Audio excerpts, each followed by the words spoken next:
চলুন যিনি গেস্ট আছে তার সঙ্গে পরিচিত হই। সো প্রথমে আপনার নামটা একটু বলেন প্লিজ। সামিয়া। সামিয়া, ওকে। সামিয়া বয়স? আমার বয়স 24 রাইট নাও। কোথায় জন্মগ্রহণ করেছেন, মানে জন্ম জেলা? পড়াশোনা করছেন নিশ্চয়ই? কিসে পড়ছেন? আমি কম্পিউটার সায়েন্সে পড়ছি। আচ্ছা, কম্পিউটার সায়েন্সে পড়ছেন কোনো ইউনিভার্সিটিতে? একটা প্রাইভেট ইউনিভার্সিটিতে। ফাইন। সো আপনি এই অনুষ্ঠানটা শুনেই মূলত আপনি ইন্সপায়ার হন এখানে বলার জন্য, এবং অনেকদিন ধরেই শোনেন, যেটা আপনার সঙ্গে আমার আমি অফিসের কথা। একদম ইন্টার ফার্স্ট ইয়ার থেকে আপনাকে শুনি। ওকে, ইন্টার ফার্স্ট ইয়ার থেকে। ঠিক আছে, চলুন শুরু করা যাক। মানে আপনি তো জানেনই আসলে এখানে কীভাবে বলে।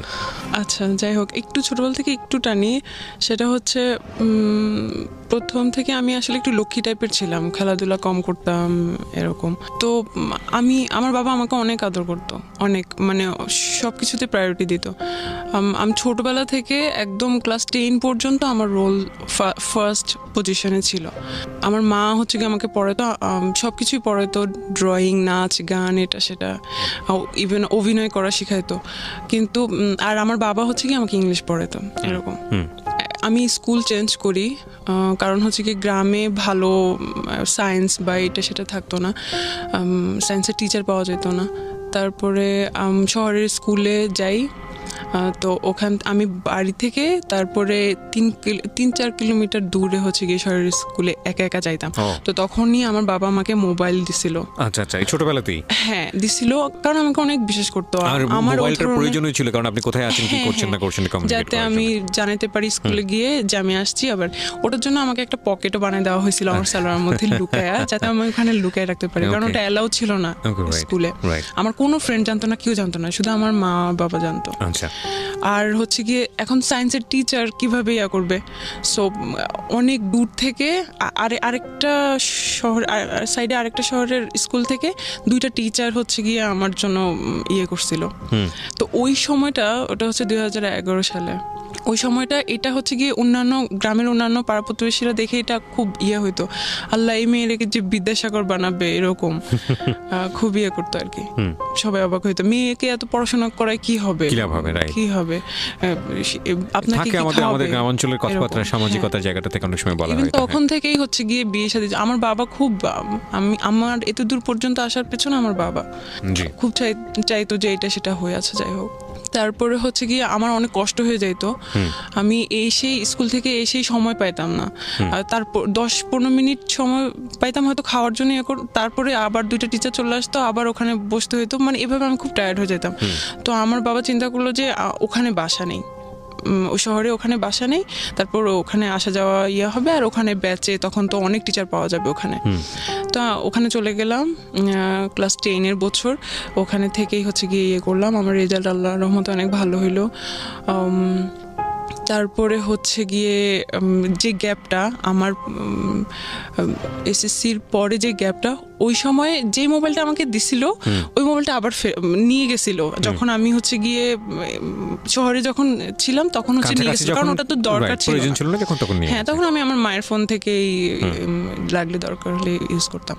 তারপরে হচ্ছে গিয়ে আবার ওইটা আমাকে ব্যাক দিছিল, ওই ফোনটা। তখন আমার নতুন ফোন, আমি তো সব যাদের ফোন ছিল সবাইকে নাম্বার দিচ্ছি, আমি ফোন কিনছি, এই তো সবার সাথে কথা বলতাম, অনেক গল্প করতাম। তো যাদের সাথে আমি আবার একটু লক্ষ্মী টাইপের ছিলাম, বাট হচ্ছে গিয়ে এটা আমার ফ্যামিলিতে সবাই জানতো লক্ষ্মী টাইপের ছিলাম, কিন্তু ক্লাসে আমার অন্যরকম একটা চেহারা ছিল। আমি সবার সাথে একটু ঝগড়া করতাম আর কি, না মেয়েদের সাথে না, কিন্তু ছেলেদের সাথে আমার ঝগড়া লাগতো বেশি। আর ছেলেরা বলছে সারাক্ষণ ক্লাসের মধ্যে কাজ করে এরকম। তো কিন্তু যে ছেলের সাথে ঝগড়া লাগতো বা যে ছেলেরা দের সাথে আমি কথা বলতাম না, তাদের সাথেও আমি কথা বলা শুরু করলাম। আমার ফোনে জিজ্ঞেস করতাম, তোরা কই ভর্তি হবি, কিসে ফর্ম তুলছস, এরকম আর কি। তারপরে হচ্ছে গিয়ে এরকম। তো একটা সময় একটা রং নাম্বারে কল আসে,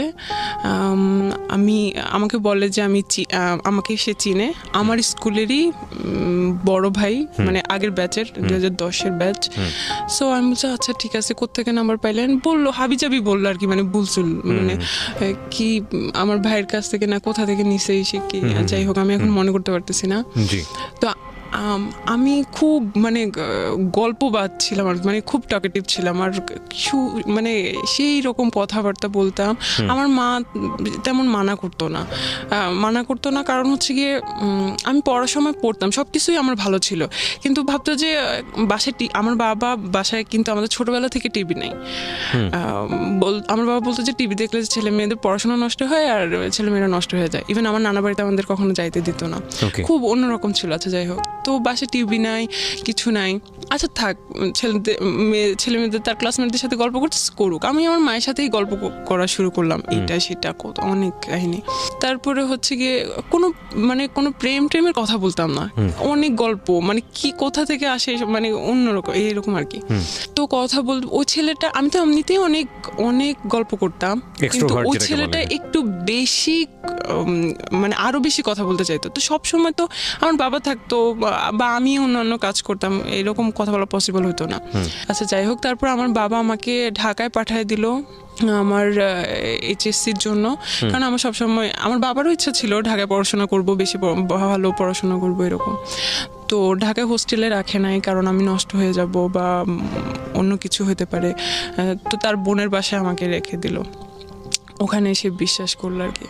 তো ওখান থেকেই হচ্ছে আমার শুরু, মানে বাবা মা ছাড়া যেরকম মানে সব পেয়ে গেছি এরকম ফ্রিডম যেটাকে বলে। হ্যাঁ ফ্রিডম।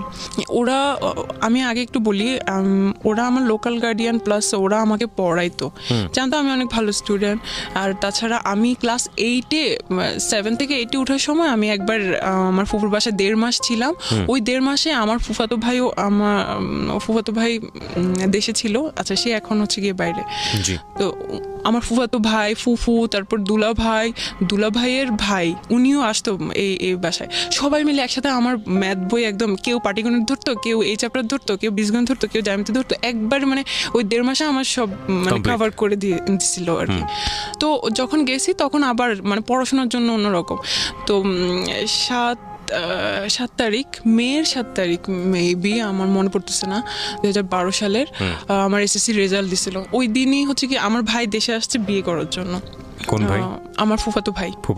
যে ভাইটা আমার, যার বাসায় আপনি আছেন, হ্যাঁ যে বাসায় আছি আর কি। তো হচ্ছে কি আমার রেজাল্ট দেখে এত খুশি হয়েছিল, মানে ওনারা সবাই আমাকে নিয়ে অনেক প্রাউড করতো। আর ওই মার্কশিটটা নিয়ে আমার সেই নতুন ভাবিকে দেখা, বলছে দেখো আমার বোন একদম সব সাবজেক্টে A+ পাইছে, শুধু একটুর জন্য ইস এরকম করতেছে, মানে উনি খুব এক্সাইটেড। যাই হোক, তো ওই ছেলেটার সাথে আমার কথা চলতেই আছে। ওই ছেলেটার একটা মানে আপনার স্কুলের সিনিয়র ভাই, হ্যাঁ, ওর নাম কি ছিল? তো ওর সাথে কথা চলতেছিল। ওর একটা সমস্যা হচ্ছে গিয়ে, ও হ্যাঁ বুঝতাম ও বেশি উইক হয়ে পড়তেছে। ও করতো কি, ও ফ্রি মিনিট কিন্তু, তারপরে হচ্ছে কি অনেক মেসেজ জমা হইতো, মিনিট দিয়ে তো কথা বলতো, কিন্তু মেসেজ তো আর পাঠানো হইতো না কাউকে। সো ওই 500 মেসেজ 600 মেসেজ, ওই সবগুলো মেসেজ ও একসাথে আমাকে পাঠিয়ে দিত। তো এটা আমার জন্য আমার খুব বিরক্ত লাগতো যে ও এইরকম করতেছে কিসের জন্য।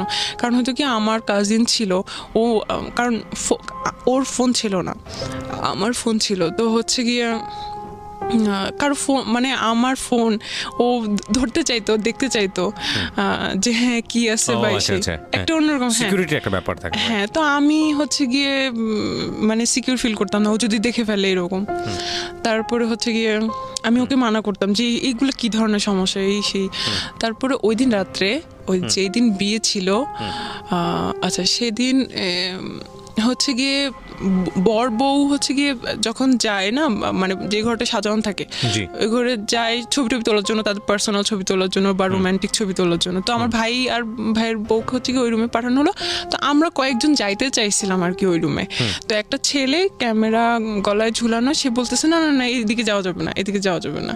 তো আমি কিছুই বলি নাই, কারণ ওই বিয়ে নিয়ে আমি খুব এক্সাইটেড ছিলাম। আমি ফার্স্ট ওই বিয়েতে শাড়ি টাড়ি পরিয়ে আমি, কারণ অন্য কোনো বিয়েতে আমাকে যাইতে দেওয়া হয় না, এটাই হচ্ছে গিয়ে প্রথম। তো আমি তাকে কিছুই বলি নাই, আমি জাস্ট মনে মনে বলতেছিলাম ভাব কি ক্যামেরাম্যান হয়ে তার মনে হয় আত্মীয় হচ্ছে আমার, আমি যেখানে খুশি সেখানে যাব, সমস্যা কোথায়। তো আমি তাকে ভাবলাম যে সে ক্যামেরাম্যান। তারপরে হচ্ছে গিয়ে একটু কি ওই ছেলেটাকে আমি এই ফার্স্ট দেখি। তারপরে হচ্ছে এদিকে রাত্রে যখন আমি আসি ফোন চেক করি, তারপরে দেখি যে সেই নাসির আমাকে এতগুলো মেসেজ পাঠাইছে, সব লাভ কোয়েটস। তারপরে আমি ওকে বলতেছি যে কি সমস্যা কি, মানে আমি তো বলছি যে আমি আজকে বিজি থাকবো, কথা বলতে পারবো না, প্লাস এগুলো কি। তারপর ওই দিনও আমাকে বলে যে আমি আসলে রিলেশন করতে চাই তোমার সাথে, এটা এভাবে আর কি প্রপোজ করে। তোমার কি মাথা নষ্ট, আমি তো তোমাকে এখনো দেখি নাই। কারণ আমার ভিতরে এরকম কিছুই ছিল না, আমি তো শুধু গল্পের তালেই আছি, মানে আমার ও ধরনের কোনো ফিলিংস ছিল না, প্রেম করবো বা এরকম কোনো ইন্টেনশন আমার ছিল না। আমি তোমাকে এখনো দেখি নাই, তুমি কিরকম না কি উল্টাপাল্টা না দেখা কি বলছে। আচ্ছা ঠিক আছে, তাহলে একটা কাজ করি, আমরা ছবি পাঠাই, তুমিও পাঠাবো আমি পাঠাবো অ্যাট এ টাইম। তো MMS-এ আমরা ছবি পাঠাইলাম একসাথে। ওর ছবিটা আমি যখন দেখলাম ভাই আমার ভালো লাগে নাই, ও কালো ছিল আর চিকনা চাকনা শুকনা টুকনা ছিল, তো আপনি ইমপ্রেস হননি। হ্যাঁ, যাই হোক, তারপর হচ্ছে আমি বলতেছিলাম যে না আমি রিলেশন করবো না, আমার ভালো লাগতেছে না। তো বলছে আচ্ছা ঠিক আছে, তাহলে সরাসরি দেখা করি, তাহলে হয়তো কারণ আমার ছবিতে হয়তো ভালো দেখা যাচ্ছে না বা সেখানটা। তারপরে হচ্ছে গিয়ে কিন্তু কথা চলতেছে। তারপরে হচ্ছে গিয়ে একদিন দেখা করি, এমন একটা জায়গায় দেখা করি যে এই জায়গাটায় হচ্ছে গিয়ে আমার এই আত্মীয় ওই দিক দিয়ে হয়তো যাবে, ওই দিক দিয়ে যাবে, দেখতে পারবে, আমার কলেজেরই পাশে। তো আমি হচ্ছে গিয়ে মানে হাঁটতে হাঁটতে কথা বলি আর কি তার সাথে। তো তখনও আমার ভালো লাগে না। তার সাথে তার একটা মামা আসছিল, তার মামাকে, মামা বলতে কি মানে ফ্রেন্ড টাইপের মামা থাকে না, ইয়াং মামা আর কি। তারপরে হচ্ছে কি আমার ওর থেকে ওর মামাকেই বেশি পছন্দ হয়েছে। আমি যে না দরকার নাই। তো আমি এই জিনিসটা হচ্ছে গিয়ে ততদিনে আমার ফ্রেন্ড হয়ে গেছে আমার কলেজে, আমি আমার ওই ফ্রেন্ডের কাছে শেয়ার করছি যে এই অবস্থা, কি করব। বলতেছে আচ্ছা একটা প্ল্যান করি। তো ও তো আসলে আমার এই জিনিস ছিল, ওর মাথায় আর কিরকম একটা বুদ্ধি আসবে। ও আমাকে বলতেছে যে আচ্ছা ওই ছেলেটাকে বল যে তুই কয়েকদিন পর মারা যাবি, তুই অসুস্থ, হ্যান ত্যান। তো আমিও ওইটাই বলছি। বলার পরে হচ্ছে গিয়ে আমি জানি না বিশ্বাস করছে না বিশ্বাস করে নাই, আমি জানি না। ও আমাকে বলছে আচ্ছা ঠিক আছে, তুমি যতদিন বাঁচো ততদিনই আমি থাকবো, ততদিনে আমি ইগনোর করি আর কি ওকে, ভালো লাগে না, আমি ইগনোর করি। তারপরে হচ্ছে গিয়ে তারপর ও মেসেজ দিয়ে যায় অনেক ইমোশনাল এটা সেটা। তারপরে হচ্ছে আমি ওকে ও যখন ফোন দেয় তখন আমি আমার ওই বান্ধবীকে কনফারেন্সে রাখি, আমরা ইচ্ছা মতো তাকে গালি দেই আর মানে খুব ইনসাল্ট করি যে তুই হোয়াটএভার দ্য সিচুয়েশন ইজ। আপনারা চাচ্ছিলেন যে পুরোপুরি ওকে অ্যাভয়েড করতে, কিন্তু ও ততই আপনাদের বেশি অনেক বেশি। হ্যাঁ, ওকে, তারপর কি হলো? আমি ওর বান্ধবীকে দিয়ে ওকে অনেক মানে অনেক কিছু বলছি, কালো এই সেই হ্যান ত্যান, তো লজ্জা লাগে না এই সেই এগুলো আর কি। তারপর অনেক কষ্ট পাইছে, কয়েকদিন বন্ধ থাকে, আবার কয়েকদিন পর পর কল দেয়। ততদিনে হচ্ছে আমি আমার এমনি আমার যে বান্ধবী তার ফ্রেন্ডদের সাথে আমার ফ্রেন্ডশিপ হয়ে গেছে, তার কিছু ছেলে ফ্রেন্ড আছে, ওদের সাথেও আমার ফ্রেন্ডশিপ হয়ে গেছে, অনেক ভালো ফ্রেন্ডশিপ। আমরা ঘুরতে যাই, ওর বার্থডে থাকে, আমার বার্থডে থাকে, ওই বার্থডেতে ঘোরাফেরা করি, ইভেন আমি তাদের সাথে কথা বলি। এটা কিন্তু আমার ফ্যামিলিতে আমার ফুফু জানে, দেখে আমি কথা বলি এসে। তো আমার ফুফু হচ্ছে গিয়ে এগুলো পছন্দ করে না, ছেলেদের সাথে এত কথা কিসের এসে, বুঝতেই পারতেছেন আমি এত কথা কিসের এসে। তো আমি হচ্ছে গিয়ে মাঝে মাঝে মনে মনে বলি আশ্চর্য, ছেলে ফ্রেন্ড তো থাকতেই পারে, সমস্যা কি এসে। কিন্তু তখন আপনি ইন্টারে ভর্তি হননি? ইন্টার ফার্স্ট ইয়ার আমি পড়ছেন। ওকে। তারপরে হচ্ছে গিয়ে এই তো কয়েকদিন পরে 3-4 মাস পরে যখন আমার ভাইয়ের বিয়ের 4-5 মাস পরে, হ্যাঁ, প্রায় যাই, 3 তলায় যাই, আমার ভাবির সাথে গল্প করি, অনেক গল্প করি। তারপরে একদিন গেলাম 4-6 মাস পরে, একদিন যে দেখি ওই ক্যামেরাম্যানটা বসে বসে এরকম করে ফোন চাপতেছে। তো আমি বলছি আল্লাহ, ও এখানে কি? আমি ভাবিকে জিজ্ঞেস করছি, ভাবি ও এখানে কি করে? তো বলতেছে ও তো আমার ভাই। ও আচ্ছা, ভাই মানে কি আপন ভাই? তার আপন ভাই। আমি বলতেছি যে ও আপনার আপন ভাই, কিন্তু আপনি যে ফুফু যে একটা ছবি দেখালো বাড়িতে নিয়ে গেল, ওইটা কে ছিল? বলছে ওটা আমার খালাতো ভাই ছিল। আচ্ছা, এটা হচ্ছে আমার আপন ভাই। আমি বলছি ও আচ্ছা, এর নাম হচ্ছে গিয়ে সজীব। তারপরে হচ্ছে গিয়ে আচ্ছা বুঝলাম। এই চিনলাম আর কি। তারপরে আমি আমার মতো করে কলেজ করতেছি, ফ্রেন্ডের সাথে ঘোরাঘুরি করতেছি, আড্ডা দিতেছি, পড়াশোনা করতেছি, সব আমার মতো করেই চলতেছে। মাঝে মাঝে ফুফু বকা দেয়, এটা সেটা আছে, যাই হোক। তো কয়েকদিন পরে, আরও 4-5 মাস পরে আমাদের হচ্ছে গিয়ে দাওয়াত থাকে ভাবির বাসা থেকে। দাওয়াত থেকে আমাদের সবাইকে দাওয়াত দিছে। সেদিন আমার হচ্ছে গিয়ে কোচিং থাকে, ব্যাচ থাকে 3টার দিকে। তো এমন সময় ওরা যাবে, ওরা আগেই বের হয়ে যাবে। তো আমি হচ্ছে গিয়ে বলছি যে আমি যাইতে পারবো না, আমি কোচিং থেকে তাহলে যাব। বলছে আচ্ছা ঠিক আছে, তাহলে তুই কোচিং থেকে যাস, আমরা সবাই বাসা থেকে বের হই, কারণ বাসায় তো কেউ থাকবে না।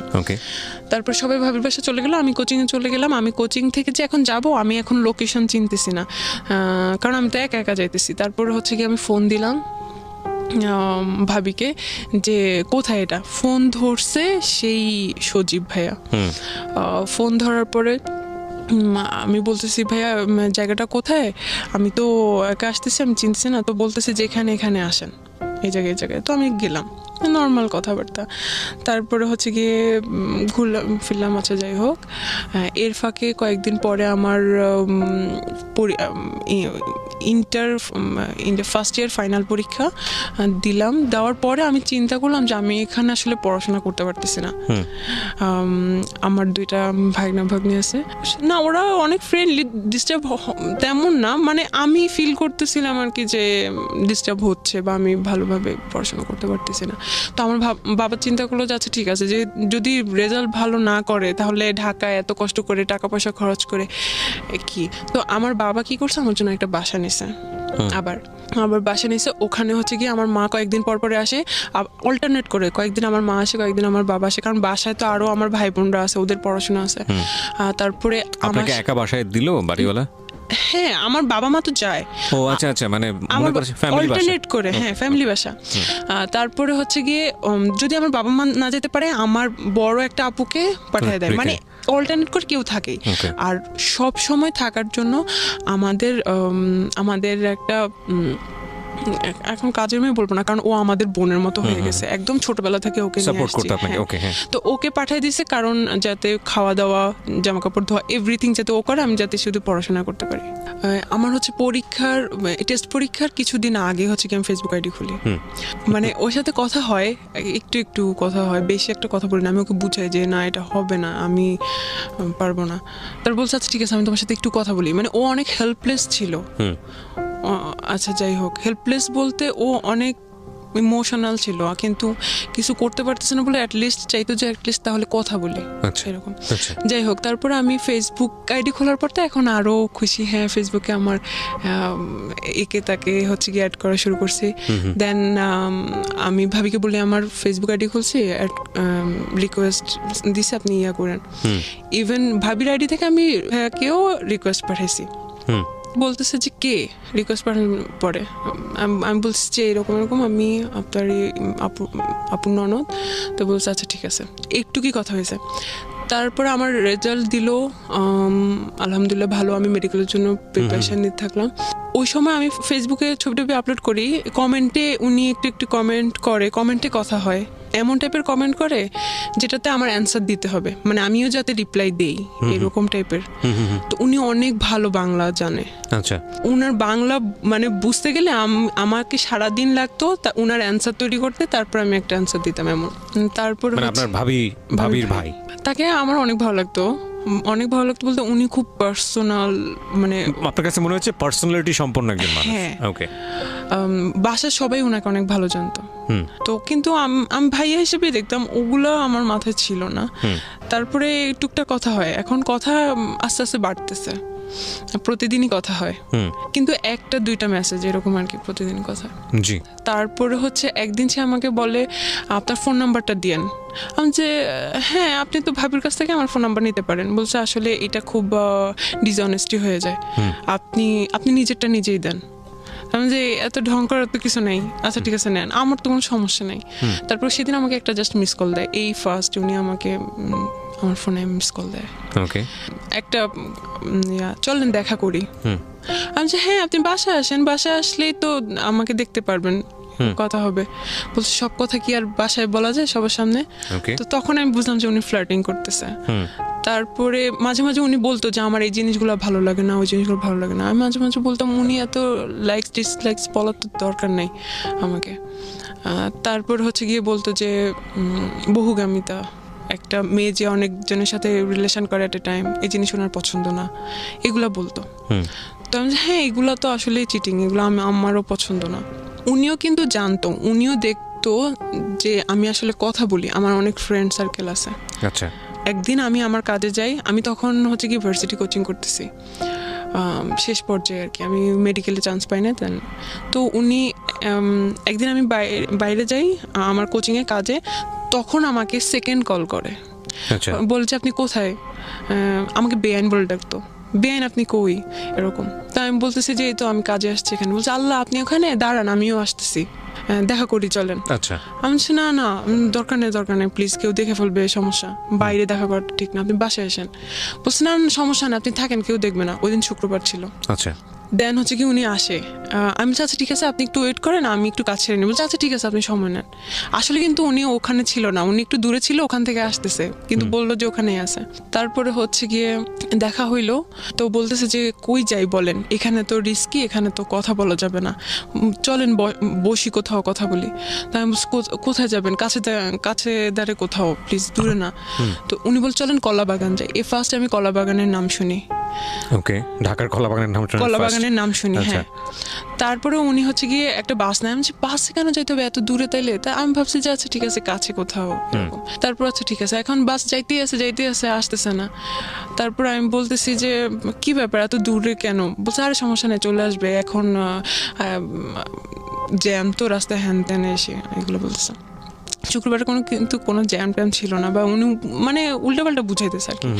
তো উনি এর আগে আমাকে বলছিল যে বেআইন একটা গার্লফ্রেন্ড জোগাড় করে দিয়েন, এই সেই হ্যান ত্যান। তা আমি বলতেছি আমার একটা ফ্রেন্ড আছে, প্রেম করবেন, একটা নাম, ওকে আমি বললাম, ছবি দিলাম কি ওর সাথে আমার ছবি আমি ফেসবুকে অলরেডি আপলোড করছিলাম। মানে এটা তো আলটিমেটলি আপনার ফ্রেন্ড আপনাকে বলে না যে সে কারোর সঙ্গে লাভ করবে, আপনি এমনিতেই এটা বলেছেন? আমি ওকে বলতেছি করবেন নাকি, তা আমি ওকে বলবো এরকম। তো বলতেছে যে আমি ওকে বলছি যে আমার এরকম একটা বেআই আছে, এরকম বলছে, ওরে দিস আমাকে, মানে দেখি কথা বলি আগে, ইয়ে দিস ফেসবুক আইডি দিস, আমাকে বলিস রিকোয়েস্ট পাঠাতে।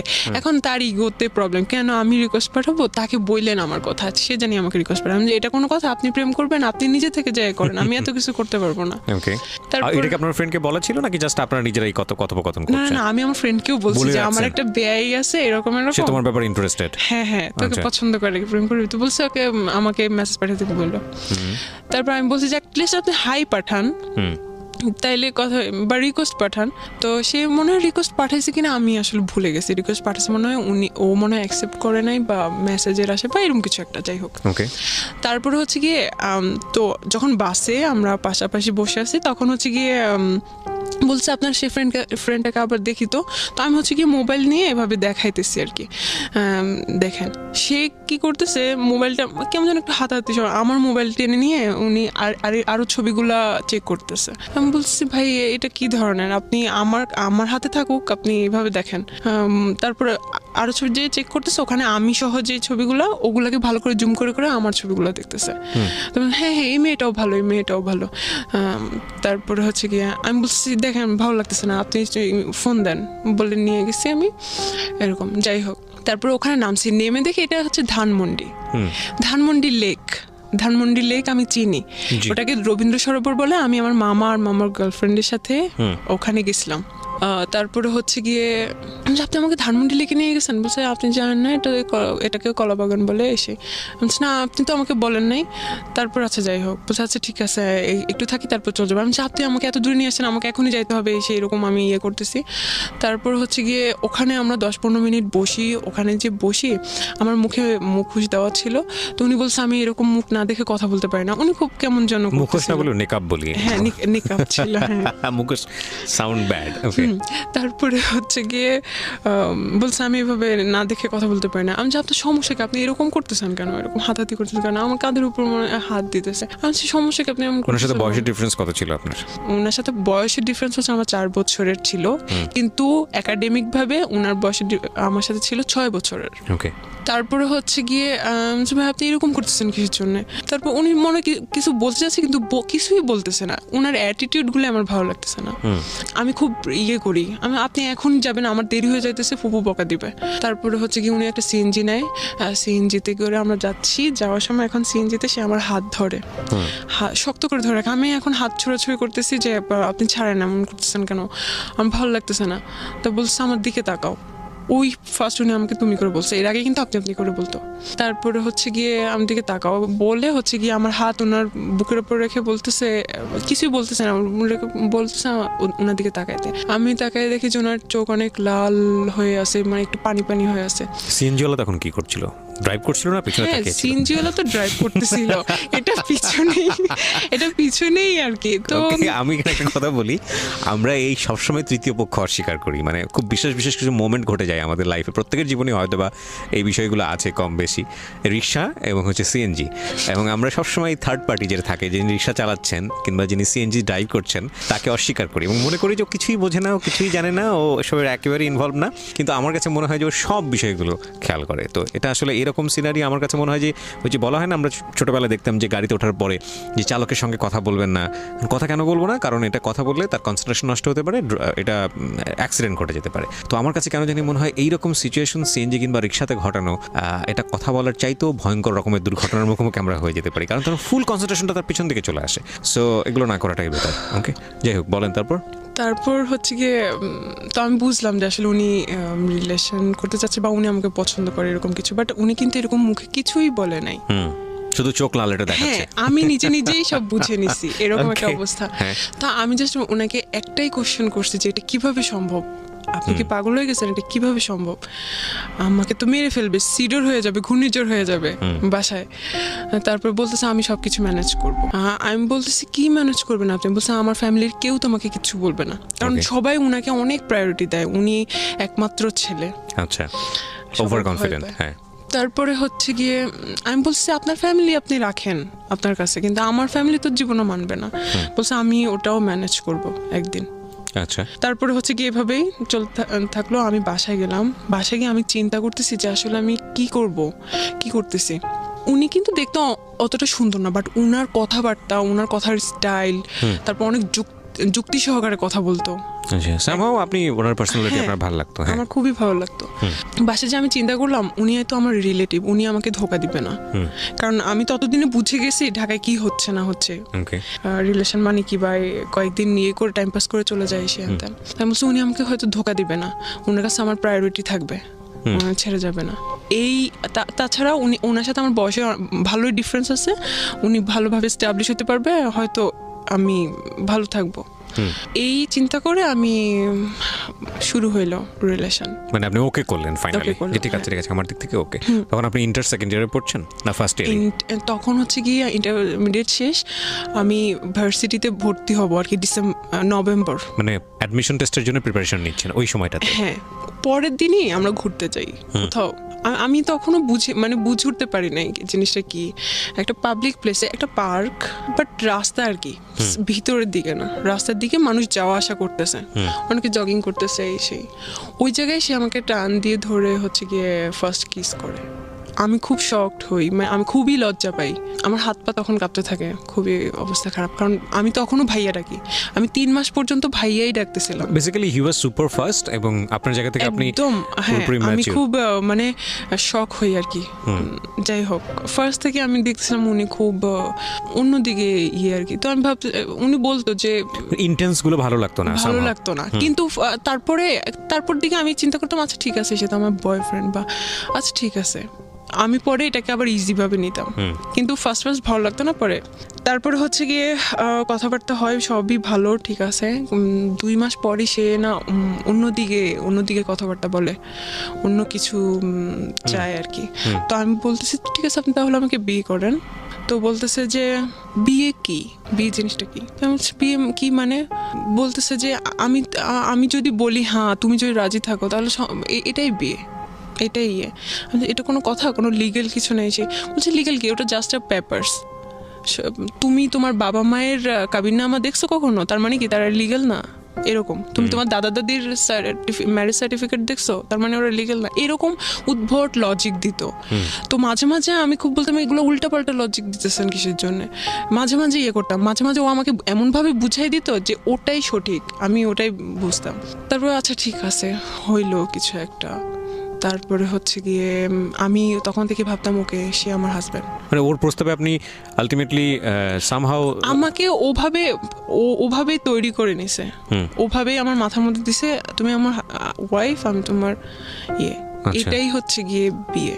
ওকে, সো আপনি এটা এগ্রিও করেছেন? হ্যাঁ, কারণ আমাকে এমন ভাবলো যে আমি যখন জিজ্ঞেস করতাম এইটা তাহলে কি, ওইটা তাহলে কি, ও ওভাবেই বুঝাই দিত সুন্দর করে। ওকে, একটা 3-4 মাস পরে হচ্ছে গিয়ে ও এগুলা আমার ফ্রেন্ড সার্কেল এগুলা নিয়ে ইয়া করতো। আমি হচ্ছে কি আমি খুব গল্প পাচ্ছিলাম, বলতাম না, আমি হচ্ছে গিয়ে ও খুব কম সময় দিত আমাকে। যদি দিনে 1 মিনিট কথা হইতো আমি ভাবতাম যে অনেক কথা হয়ে গেছে এরকম, বাট ডাকার সময় যখন দেখা করতাম, ডাকার সময় ওই পর্যন্তই, ওগুলা ঠিক আছে, দেন কোনো কথাবার্তা নাই, শুধু ওই জন্যই ডাকতো আর কোনো কথাবার্তা নাই। ওকে, বলতো আমি বিজি, আমি অফিসে এসে হ্যানতেন, অফিস করতো, হ্যাঁ আমি বিজি এসে হ্যানতেন, আমি পারি না, বসরা থাকে সামনে, কলিগরা থাকে, কথা বলতে পারি না। তার 1 মিনিটও দিনে ইয়ে হইতো না। আমি বলতাম সিগারেট খাওয়ার টাইম তো অ্যাটলিস্ট আমার সাথে কথা বলতে পারেন, আমি আপনি করে বলতাম, কখনোই তুমি করে বলি না, অনেক অনেক সম্মান করতাম, যা বলতো তাই বিশ্বাস করতাম যে ওটাই রাইট বলতে। আর মাওলানা তারপরে হুজুর এদের বিরুদ্ধে অনেক কথা বলতে, ওদের এইসব জিনিস আমার ভালো লাগে না। এরা এখন নতুন নতুন এইসব রুলস তৈরি করে, ধর্ম ব্যবসা করে, এই সেখান এগুলা। তো আমি বলতাম ও আচ্ছা হ্যাঁ ঠিক আছে, এমনভাবে বুঝাই দিত, আচ্ছা আমি ওভাবে ইয়ে করতাম। তো আমি একদিন ওকে ইয়ে করতেছি যে আমার একটা ফ্রেন্ড অস্ট্রেলিয়ায় গেছে স্টুডেন্ট বিষয়ে, ও অনেক দিন পর আমাকে ইয়ে করছে, নক করছে, আমি কথা বলতেছিলাম আমার সাথে, তখন থেকে রিয়াকশান শুরু। তো বলতেছে যে একটা ভদ্রঘরের মেয়ে কি এরকম করে কথা বলে, তুমি তো একটা এরকম খারাপ, এই সেই। হোয়াটসঅ্যাপ বন্ধ, হোয়াটসঅ্যাপ চালাইতাম, হোয়াটসঅ্যাপ বন্ধ। মানে তখন আপনার উপরে কর্তৃত্ব খাটানো শুরু করলো? আল্লাহ, এটা তো হচ্ছে গিয়ে 1 মাস পর থেকেই, 1 মাস পর থেকে। তো আমি ভাবতাম যে এটা হচ্ছে, কারণ হাজব্যান্ড টাইপ, কারণ মানে আমি ভাবতাম যে হ্যাঁ ঠিক আছে, এটাই মনে হয় অনেক কেয়ার করে, অনেক লাভ করে, আমি ওটাকে খুব ইজিভাবে দেখতাম। তারপরে হচ্ছে গিয়ে একদিনে যাওয়ার আগে আমি একটা কথা বলি, সেটা হচ্ছে যে এটা বোধহয় বাই ন্যাচারালি সত্য। অ্যারিস্টোফেনাস নামে খুব বড় একজন ফিলোসফার ছিলেন, আমি যদি ভুল না করে থাকি নামটা, তার একটা লেখাতে পড়েছিলাম যে বেসিক্যালি গার্লস যে কোয়ালিটি, সেই কোয়ালিটিতে কিছু কিছু জিনিস গার্লসদের মধ্যে সেম, মানে মেয়েদের মধ্যে এই জিনিসটা সেম, মোরাললেস। সেটা হচ্ছে দে আর ভেরি মাচ ইমোশনাল, এবং আবেগ দিয়ে তাদের পুরো দুনিয়াটা নিয়ে নেওয়া যায়। হ্যাঁ, আপনি যদি মানে আমি এখানে অনেক মেয়েরাই শুনছেন, সে কারণে হয়তো বা শুনে সতর্ক হবেন। সেটা হচ্ছে একটা ছেলেকে বোঝার জন্যে বা একটা মানুষকে জীবনে পারফেক্টলি নেওয়ার জন্য অনেকগুলো বিষয় যাচ করতে হয়। তার আগে জীবনের শ্রেষ্ঠ সম্পদটা, যেটা আমাদের রিলিজিয়নে নিষেধ করা হয়েছে, যেটা আমাদের আইনত যায় না, সামাজিকতার জায়গা থেকেও অসামাজিক মনে করা হয়, এই বিষয়গুলো লেনদেনের জায়গাটায় না যাওয়াটাই উত্তম। কেন বলছি যে অনেক ছেলেরা আছে খুব ভালো করে এটা জানে যে একটা মেয়েকে পাওয়ার সর্বোচ্চ জায়গাটা হচ্ছে তাকে ইমোশনালি ট্রাই করা, এবং একটা মানুষকে যখন ইমোশনালি উইক করে ফেলা হয় তখন তার সব কিছুই পাওয়া যায়, এবং সেক্ষেত্রে ইমোশনালি তাকে ওই হাজব্যান্ড বানানো, ইমোশনালি তাকে লাভ করা, এবং তারপরে তার যেটা হাসিল করা, এবং হাসিল করে সেখান থেকে সরে পড়া, এবং এগুলো আসলে আমাদের সমাজে অহরহ হচ্ছে। আর এই স্টোরিটা আসলে কোথায় গিয়ে দাঁড়িয়েছে সেটাও আমরা দেখাবো আপনাদেরকে। আমি আরেকটু বলতে চাই, তবে সেই বলার জায়গাটা ওনার বলার পর। হ্যাঁ, ও সবসময় বুঝে তো, ও অনেক রেসপন্সিবল হাজব্যান্ড, অনেক, মানে সব কিছুতে আমাকে গাইড করে। আমিও খুব হ্যাপি ও আমাকে গাইড করে। আপনি তাকে মানে হাজবেন্ড বলছেন, মানে আপনি মন থেকে তাকে হাজবেন্ড হিসেবে করে নিয়েছেন? আমি তো জানি ওটাই বিয়ে। আপনি জানেন ওটাই বিয়ে? হ্যাঁ, আমাকে তো ওভাবেই বুঝাইছে। তো আপনি ছোটবেলা থেকে দেখে আসেননি বিয়ে মানে কি? আমি দেখে আসছি, কিন্তু ও তো আমাকে পুরা সব করে দিছে। এখানে একটা বিষয় খেয়াল রাখবেন, যারা এই ভিডিওটা ইউটিউবে দেখবেন এবং একই সাথে যারা রেডিওতে শুনছেন, আমি খুব বিরক্ত বোধ করি একটা জায়গাটাতে, সেটা হলো আমরা সবসময় যিনি গল্পটা বলেন তাকে জাজ করি। আরে ভাই, সে আমাদের সমাজের বিচ্ছিন্ন ঘটনা না, যাকে এখানে নিয়ে আসা হচ্ছে সে বিচ্ছিন্ন ঘটনা না, তার মতো ভুল অনেকেই করেন। তার ভুলটা শুনে তাকে শুনে যাতে করে আপনি কোনো ভুল না করেন, আপনার চারপাশে যাতে কোনো ভুল না হয় সেটার দিকে খেয়াল করেন। তাকে গালমন্দ করা, আপনি আপনার জায়গা থেকে অসম্ভব রকমের সাধু একজন পুরুষ নিজেকে ভেবে বা মহিলা নিজেকে ভেবে অন্য একজনকে গালমন্দ করা, এটা কিন্তু আসলে আমাদের অনুষ্ঠানের উদ্দেশ্য না। এটা শুধু আমাদের ইউটিউবে হয় না বা অন্য ফেসবুকে, সব জায়গাতে আমি দেখি যে কোনো একটা কিছু ঘটে গেলেই সঙ্গে সঙ্গে তাকে ডিরেক্টলি গালিগালাজ করা। আরে ভাই, তার ঘটনা থেকে আমি কি শিখলাম, তাই না? এটা হচ্ছে মূল বিষয়।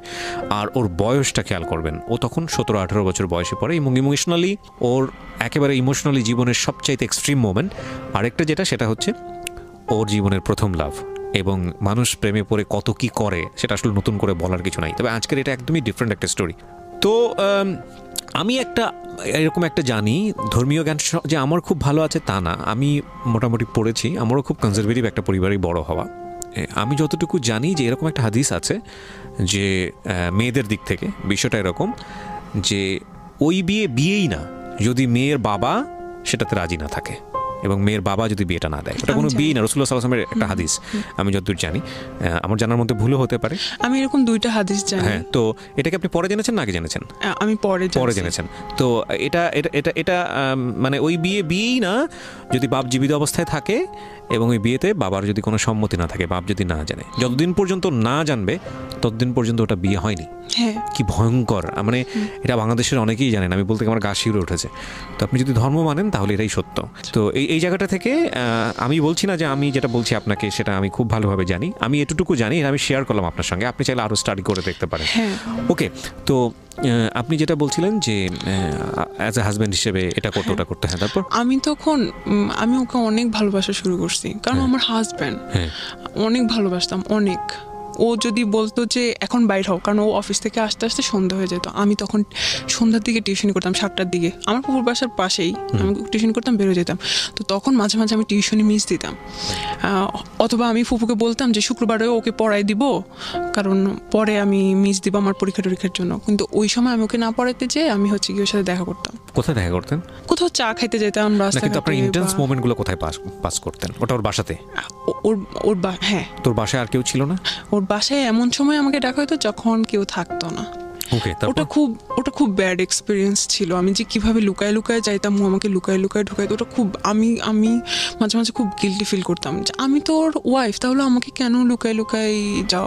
আমি নিজে এটা চিন্তা করতাম। আচ্ছা, যাই হোক, তারপরে হচ্ছে 1 মাস পর কি হইলো, না 1 মাস পর না, 2-3 মাস পরে একদিন ওইগুলো জানতো। তো ও নাসিরের ব্যাপারটাও জানলো, তারপরে আমার আরও ছেলে ফ্রেন্ডদের ব্যাপারটা জানলো। জানার পরে হচ্ছে গিয়ে ও খুব সিনক্রেট করলো যে কি এগুলা তুই খারাপ, এই সেই এরকম। তো ওয়াইফ আমার সম্পর্কে কয় বছর পরে? এটা 3-4 মাস পরে। 3-4 মাস পরেই? ওকে, 4 মাসও হয় নাই মনে হয়, 3 মাস পরে। ও একদম রাখবেই না ভাই। আমি ওই দিন কোনো ছেলের জন্য আমি এতটা কান্না করছি, আমার শুধু মনে পড়ে আমি আমার দাদুর মৃত্যুতে এত কান্না করছি। আমি ওর পায়ে ধরে বলতেছিলাম, ও আমাকে ওই দিন আমি চেয়ারে বসাছিলাম, ও হচ্ছে চেয়ারটা ধাক্কা দিছে, যে অনেক ক্রেজি হয়েছিল, আমি চেয়ার থেকে পড়ে গেছি। তারপরে আমি ওর যে পা ধরতেছি, প্লিজ এরকম কিছু করেন না, আমার লাইফটা শেষ হয়ে যাবে। তারপরে উনি কোনোভাবেই করে নাই। ওই দিন আমি বাধ্য হয়েছি, আমি চলে আসতে। কি করবো, বলতেছি তুই এখান থেকে জানালে আমি তোকে মেরে ফেলবো। তারপর হচ্ছে গিয়ে আমি চলে গেছি বাসায়। আচ্ছা, আমি একটা কথা আপনাকে জিজ্ঞেস করি। একটা যেটা হচ্ছে যে যেই বিয়েটার কথা উনি আপনাকে বলে আপনাকে এই কাজটা করিয়েছে, সেই বিয়েটা নিয়ে আপনার সন্দেহ ছিল বা আপনি হিপনোটাইজ ছিলেন, আমি যে কথাটা যদি মেনেই নেই, তাহলে আপনার ভেতর থেকে কি কখনো এরকম একটা প্রশ্ন আসেনি, প্রচলিত বিয়ে আমাদের যেটা বোঝায় ধর্মীয় রীতি অনুযায়ী, ওই বিয়েটা তুমি যেহেতু করছো তাহলে প্রচলিত বিয়েটাও করে ফেলো, এখানে সমস্যাটা কিন্তু কোথায়? সেটা এখন করবো না, কারণ হচ্ছে গিয়ে এটা জানাজানি হয়ে যাবে ফ্যামিলিতে, আমাদের রিলেশন নষ্ট হয়ে যাবে। তোমার এখনো পড়াশোনা বাকি আছে। তো জানাজানি হবে ফ্যামিলিতে, যে পরেই যেহেতু করবা, তো বিয়ের পরের যেসব বিষয়গুলো সেগুলো বিয়ের পরে করো, বিয়ের আগে করার দরকারটা কি? বাট সে থাকতে পারতেছে না। বিষয়টা হচ্ছে actually this is a very simple logic. একটা ছেলে এবং একটা মেয়ে পরিণত বয়সে পাশাপাশি থাকলে যেই ঘটনাগুলো ঘটার কথা, মূল যে জায়গাটায় গিয়ে সব কিছু থামে, যে জায়গাতে গিয়ে আসলে সব কিছু স্ম্যাশড হয়, সেই জায়গাটাই যাওয়ার রাস্তাটাই আসলে হলো দুজন পাশাপাশি থাকা। এবং এই জন্যই বোধ হয় যে মানে ডিস্টেন্স জিনিসটাকে সাপোর্ট করে অনেকে, যে সম্পর্কের জায়গাটা থেকে ডিস্টেন্স রাখাটা প্রয়োজন। বিয়ের আগ পর্যন্ত যেসব ডিস্টেন্স রাখলে বৈবাহিক পরবর্তী যে সম্পর্কগুলো সেগুলো জীবনে আসে না, সেই ডিস্টেন্সটা রাখা প্রয়োজন। প্রচুর লজিক আছে আসলে, একটু যদি ঠান্ডা মাথায় চিন্তা করেন আজকের এই গল্প। তারপর কি হলো, আপনি মেনে নিলেন এটা? তারপরে আমি চলে গেলাম বাসায়। আর হচ্ছে গিয়ে ওই 1 মাস আমার লাইফের খুব টার্নিং পয়েন্ট ছিল ভাইয়া। তখন হচ্ছে গিয়ে আমি যখন ভার্সিটিতে, তখন নতুন নিউ সেমিস্টার, তখন আমাদেরকে মাত্র সি প্রোগ্রামিং শেখাচ্ছে। আমি কিন্তু খুব ভালো স্টুডেন্ট, আমার ভিতরে একটা কম্পিটিশন নিয়ে, আবার যে ওখানে আমাকে ফার্স্ট হইতে হবে, এইরকম একটা মেন্টালিটি নিয়ে আমি ওখানে ভর্তি হয়েছি। ওই প্রোগ্রামিং আমার আর শেখা হয় নাই। ওই 1 মাসে অলরেডি ওরা অনেক দূর আগে গেছে, আমি এখন পর্যন্ত শিখতে পারি। ওটা আমার লাইফে সবচেয়ে বেশি মানে আফসোস যে আমি সি প্রোগ্রামিং শিখতে পারি না। যাই হোক, তারপরে হচ্ছে গিয়ে ওই 1 মাস এমন অবস্থা, আমার খাওয়া দাওয়া তো বাদ। তারপর শুধুমাত্র একটা বান্ধবী জানতো যে কিনা আমার ভাবির স্টুডেন্ট ছিল। সে জানতো আবার সজীবের কথা, তো বলতো যে ধৈর্য ধরো, হয়তো উনি আসবে।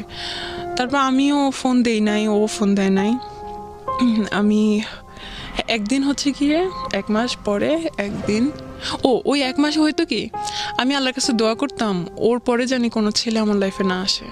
আমি অন্য ছেলের কাছে যাওয়ার আগে আল্লাহ জানি আমার বডি ডিস্ট্রয় করে দেয়, এই ধরনের দোয়া করতাম আমি। কেন করতেন? আমি চাইতাম না, কারণ যাতে একটা ছেলে আমার লাইফে থাকুক, আমি চাই না। আমার কাছে এটা খুব ঘৃণা লাগতো নিজের কাছে। আর আমি এরকম আমি ওকে অনেক ভালোবাসতাম, হয়তো ভালোবাসা থেকে মনে হতো যে আমি এইভাবেই থাকবো। তারপর হয়তো আমি ওকেই ভালোবাসা থাকবো, এরকম মনে হতো।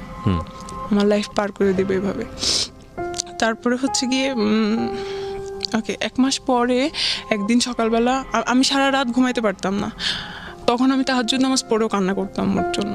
তো এভাবে আল্লাহর কাছে দোয়া করতাম, হাজবেন্ড সম্বোধন করে দোয়া করতাম। My goodness. ঠিক আছে, তারপরে হচ্ছে গিয়ে তো রাত্রিবেলা যে ঘুমাইতে পারতাম না, সকালবেলাটা আমি ঘুমিয়েই থাকতাম। তারপরে হচ্ছে গিয়ে ও আমাকে ফোন দিছিল 6টা বাজে, তখন দেখা করতে।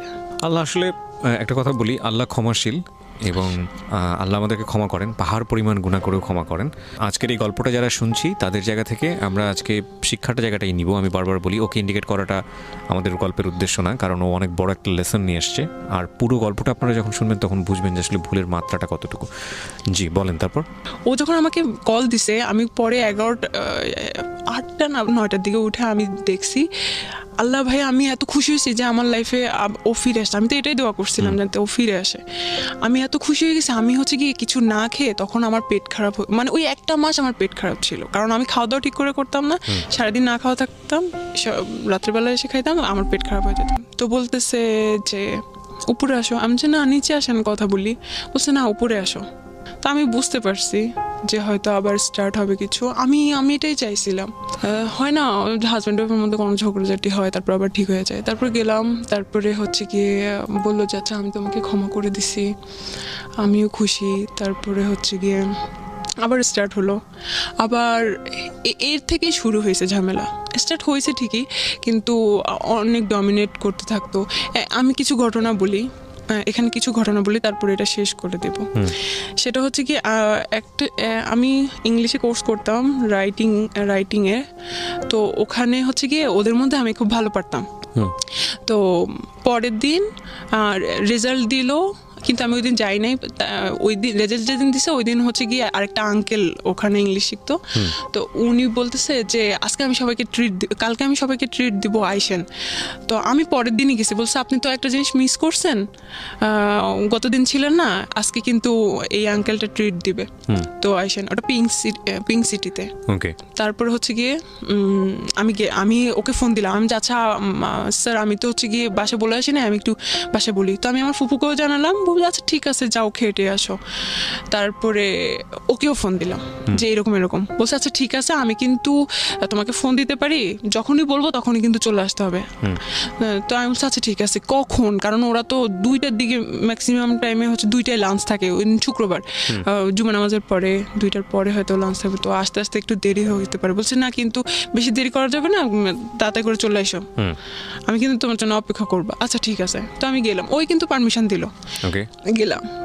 এখন ভাইয়া ওখানে আনফরচুনেটলি একটা বার্থডে পার্টি ছিল, তো ওটার জন্য সিটগুলো খালি ছিল না।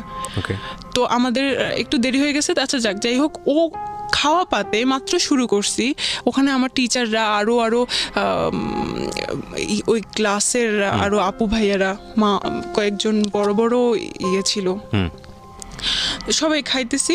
ওই টাইমে ও আমাকে ফোন দিতে আসে। ওই সময় আমি কি খাওয়া পাতে ওখানে রেখে চলে আসবো? মানুষ কি ভাববে? ওরা কি জানে আমার রিলেশন আছে বা এরকম কিছু? আমি বলতেছি আমি আসতেছি আর একটু সময়। সে কন্টিনিউয়াসলি ফোন দিয়ে যাচ্ছে। তারপর আবার বৃষ্টি শুরু হয়েছে। আমি যে এরকম করতেছি, তাড়াহুড়া করতেছি, বাসায় যেতে বলছে। হ্যাঁ, ওকে, আমি যে তাড়াহুড়া করতেছি, ও স্যাররা বুঝতে পারতেছে যে তুমি এমন করতেছো কেন, বসো। আরে ও চিন্তা করতেছে হয়তো আমি কিছুক্ষণের সময় ফ্রি পেয়েছি বাসার মধ্যে, সো এতটুকু তুমি যদি মিস করে ফেলো তাহলে ফ্রি পাবো না। হ্যাঁ, ইন্টেন্স গুলো দেখেন আপনারা, এবং এগুলো কিন্তু আমাদের সোসাইটিতে এখন অনেক খুব কমন স্টোরি। বিশেষ করে মেয়েরা আজকের এই গল্পটা একটু ভালো করে মনোযোগ দিয়ে শোনেন প্লিজ। হ্যাঁ, ওকে, তারপর কারণ পরে তো আর সময় পাবে না। ও অনেক সময় ম্যানেজ করছে আমার জন্য, সো এমনিতেই কথা বলতে পারে না, এমনিতেই কথা বলতে পারে না, 1 মিনিট 2 মিনিট কথা বলে। তারপর হচ্ছে গিয়ে আমি তো অনেক করতেছি ওখান থেকে আসার জন্য, বৃষ্টি হইতেছে। আমি বলছি না স্যার, আমাকে যাইতে হবে বাসায়। বলছে আল্লাহ, এই বৃষ্টি তুমি যাবা কিভাবে? দাঁড়াও, আমি সিএনজি ঠিক করে দিয়ে এসি। পরে হচ্ছে গিয়ে করতে 5টা বেজে গেছে আমার ওখানে আসতে। পরে আমি ওকে ফোন দিতেছি, ও হচ্ছে গিয়ে পিক করতেছে না। আমি মেসেজ পাঠাইতেছি, ফোন করতেছি। আমি ওখানে 8টা 8:30 পর্যন্ত দাঁড়াইছিলাম ওই জায়গায়, যে ও ফোন ধরবে, আমি দেখা করে তারপর বাসায় যাব। ও ধরতেছিল ওই না। তারপর আমি বলছি আমি কিন্তু এখানে, আমি মাঝে মাঝে খুব করতাম আর কি, ক্রেজি হয়ে যাইতাম। আমি কিন্তু এখানেই দাঁড়ায় থাকবো, আপনি কিন্তু না করলে। ও অনেক ঘাওড়া ছিল। বলছে আচ্ছা ঠিক আছে, কতক্ষণ দাঁড়ায় থাকো, জানে তো আমি একটা সময় যাবোই বাসায়। 8:30 9টা বেজে গেছে। তারপর হচ্ছে কি আমি বাসায় চলে আসছি। একটা স্বভাব ছিল কি, কোন ঝামেলা হইলে ও 4 দিন 5 দিন কথা বলতো না, এটা আমার শাস্তি। আচ্ছা যাক, এরকম আমি হচ্ছে গিয়ে ভার্সিটিতে ভর্তি হই, ভার্সিটিতে আসা যাওয়া করতেছি। তারপর আমি হচ্ছে গিয়ে ভাবলাম যে আমার ফুপুর বাসা থেকে ভার্সিটিতে যাইতে প্রত্যেক দিন রিক্সা ভাড়া এটা সেটা অনেক খরচ হয়ে যায়। সো আমি ওখানে মেসে থাকি, ওখানে সাবলেট না মেসে যাই। ওই সব ঠিকঠাক করে দেয়, কয়দিন ঠিক হয়, কয়দিন আবার ঝামেলা হয়, এরকমই হইতে থাকে। আবার আমি হচ্ছে গিয়ে কি করি, ওই যে আমার একটা ফ্রেন্ডের সাথে যে অস্ট্রেলিয়ায় থাকে, ওর সাথে যে আমার ফেসবুকে একটু কথা হয়েছে, আমি ভাবছি যে আচ্ছা ওর সাথে যেহেতু কথা বললে ও রাগ করে, ওর সাথে যে চ্যাটগুলো আমি ওটা ডিলিট করে দেই। তাহলে কারণ অতদিনে আমার ফেসবুক পাসওয়ার্ড আইডি সব ওর কাছে। আচ্ছা, আমার কোনো সমস্যা নেই। আচ্ছা ঠিক আছে, ওটা আপনার কাছে ছিল? কখনো না, আমি চাইও নাই। The most common case of our society. মানে আমি বাবারা বলছি, মেয়েরা একটু ভালো করে শোনেন, এবং ইউটিউবে যারা দেখছেন দেখেন, এগুলো আমাদের জীবনে খুবই কমন ঘটনা আজকাল। কিন্তু এগুলোর পরিণতি ভালো হয় না, এবং খুব আনফর্চুনেটলি এই জিনিসগুলো আমরা বুঝে না বুঝে অতি ভালোবাসা দেখাতে গিয়ে এই জিনিসগুলো করে ফেলি। একটা জিনিস খেয়াল রাখবেন, যেই লাভের রেসপেক্ট নাই, যেই লাভে দুজনের প্রতি সম্মান নাই, স্যাক্রিফাইস নাই, ফিউচার নিয়ে চিন্তা নাই, শুধুই এই ধরনের অনৈতিক সম্পর্ক যেখানে ঘুরে ফিরে এবং ইন্টারেস্টটা যদি ক্লিয়ারলি বোঝা যায়, তাহলে সেখানে ডুবে থাকা হলো আফিম খেয়ে যেরকম মানুষ ঘোরের মধ্যে থাকে, বিষয়টা আসলে এরকম। এবং ডেফিনেটলি এটা মেয়েদের জায়গা থেকে খুব বেশি হয়। আফিমটা যতটা পাওয়ারফুল, তার চেয়ে তো কয়েকশো গুণ পাওয়ারফুল বোধ হয় তাদেরকে ইমোশনালি ব্ল্যাকমেইল করলে। ফাইন, ইমোশনালি আপনি তাদেরকে ব্ল্যাকমেইল করেন, they will do anything for you. কিন্তু এটা যে কত ভয়ঙ্কর হয় শেষ পর্যন্ত জীবনে এসে, হ্যাঁ, এবং এটা আসলে বোঝা উচিত। একটা মানুষকে আপনি যদি মনে করেন যে ফাইনালি এই মানুষটা আপনার জীবনের জন্য, তাহলে বিয়ের আগে যে সম্পর্কগুলো এক্সারসাইজ করা উচিত না, সেই সম্পর্কে কোনোভাবেই যাবেন না। এটা বিয়ের পরেরই সম্পর্ক। হ্যাঁ, যদিও আমাদের এই জিনিসগুলো এখন অনেক বেশি ইজি হয়ে গেছে, কমিউনিকেশন অনেক ইজি, ফোনের কারণে হোক বা যে কোনো কারণেই হোক, কারণ এগুলোর পরিণতি কিন্তু ভালো না, একদমই ভালো না। হ্যাঁ, যদি কোনো কারণেই বোঝেন যে আপনার প্রায়োরিটি এই ছেলেটার কাছে একটু কম, বা যাকে আপনি চিন্তা করছেন, আপনার এটা মনে করার কোনো কারণ নাই যে ছেলেটাকে ছাড়া আপনি বাঁচবেন না, বা এই মেয়েটাকে ছাড়া আপনি বাঁচবেন না। কারণ আল্লাহ হয়তো এর চাইতেও ভালো কাউকে না কাউকে আপনার জীবনে রেখেছেন। অ্যান্ড ডেফিনেটলি যেটা হয় আমাদের জীবনে, আমরা আসলে বুঝি না, আমরা আসলে বুঝতে চাই না, এত বেশি ইমোশনালি থাকি। ইমোশনাল এক ধরনের, এই জন্য হয়তো কেউ বলে যে emotion is one kind of drug, খুব পাওয়ারফুল ড্রাগ। মানে ওর মুখের উপর কথা বললে ধরে রাস্তাঘাটে ধরে একটা থাপ্পড় মারতো, ওগুলো কিন্তু এমনিতে মানে থাপ্পড় না, খুব জোরে সোরে। আপনি কি মনে করতেন যে হাজবেন্ড মেরেছে এই জায়গাটা জান্নাতে? না, আমি খুব মাঝে মাঝে হইতাম, আমি খুব ব্যথা পাইতাম, আমি কাঁদতাম, তারপরে আবার হয়ে যেতাম, ভালো লাগতো না আমার জিনিসটা। কিন্তু কি করব, আমি তো আমার হাজব্যান্ড, কি করব। না হাজবেন্ড হলেই যে গায়ে হাত তুলতে পারবে বিষয়টা কিন্তু এরকম না। আমি তো এখন ছুটে পড়ে হ্যাঁ, আপনার জায়গা থেকে কোনো ফল্ট ছিল কিনা, একটা যেটা হচ্ছে একটা মানুষ হ্যাঁ, খুব আরাম করে মুখের উপর কথা বললে। আমি এখানে একটা কথা বলি সামিয়া, গায়ে হাত তোলার প্রসঙ্গটা কখন আসে? যখন আপনি নিজেও বুঝতে পারছেন যে না ও যেটা চাচ্ছে সেটা আমি করতে পারছি না, বা ও বুঝতে পারছে যে না এটা সমাধান হতে হবে না, কিন্তু আলটিমেটলি পেশি শক্তি এখানে সমাধান, তখন গায়ে হাত তোলা কিন্তু খুব তাড়াতাড়ি চলে আসে না একটা সম্পর্কের মধ্যে। এটা অনেক দিন যাওয়ার পরে গিয়ে এই জিনিসগুলো হয়। সো বোথ সাইড প্রবলেম ছিল ডেফিনেটলি, আপনার জায়গা থেকেও কিছু না কিছু প্রবলেম ছিল। হয়তো আমি মাঝে মাঝে ঘাবড়ানি করতাম। হ্যাঁ না, কিন্তু এখানে আমরা এটা আমাদের অনুষ্ঠানের একটা সীমাবদ্ধতা। যখন কেউ গল্পটা বলতে আসে সে নিজেকে ওই ফেরেশতার জায়গায় তুলনা করে, মানে আমার কোনো দোষ নাই। না না না, অবশ্যই ডেফিনেটলি কিছু না কিছু ফল্ট তো আপনার অবশ্যই আছে আপনার জায়গা থেকে, এবং সেই জায়গাটা থেকে আমার মনে হয় অনেক কিছু শেখারও আছে আমাদের। অবশ্যই আমার ফল্টগুলোই আমি বলি। আমি হচ্ছে গিয়ে ওই ভিডিও ওই হচ্ছে গিয়ে চ্যাটগুলো আমার ডিলিট করা উচিত হয় নাই, এই জন্য সন্দেহটা আরো বেড়ে গেছে। ডেফিনেটলি পারবে। আর আমি হচ্ছে কি মাঝে মাঝে ওকে সার্চ দিতাম। ফেসবুকের পাসওয়ার্ডটা দেওয়া উচিত হয় নাই কেন? মানে আমাকে একটু বলেন তো, এটা অনেকেই দেয়। আমি আসলে একটু ইন্টারাপ্ট করছি বেশি। চাইতেছিল, এখন সে সন্দেহ করছে, সে কারণে যাবে। আমি কিভাবে আচ্ছা আমাকে একটু বলেন তো খুব সহজ করে, আমি জানি না ইন্টারমিডিয়েটের ছেলেমেয়েদের এই জিনিসটা মাথায় আসে কিনা, একটা মানুষকে সন্দেহ করে কি আটকানো যায়?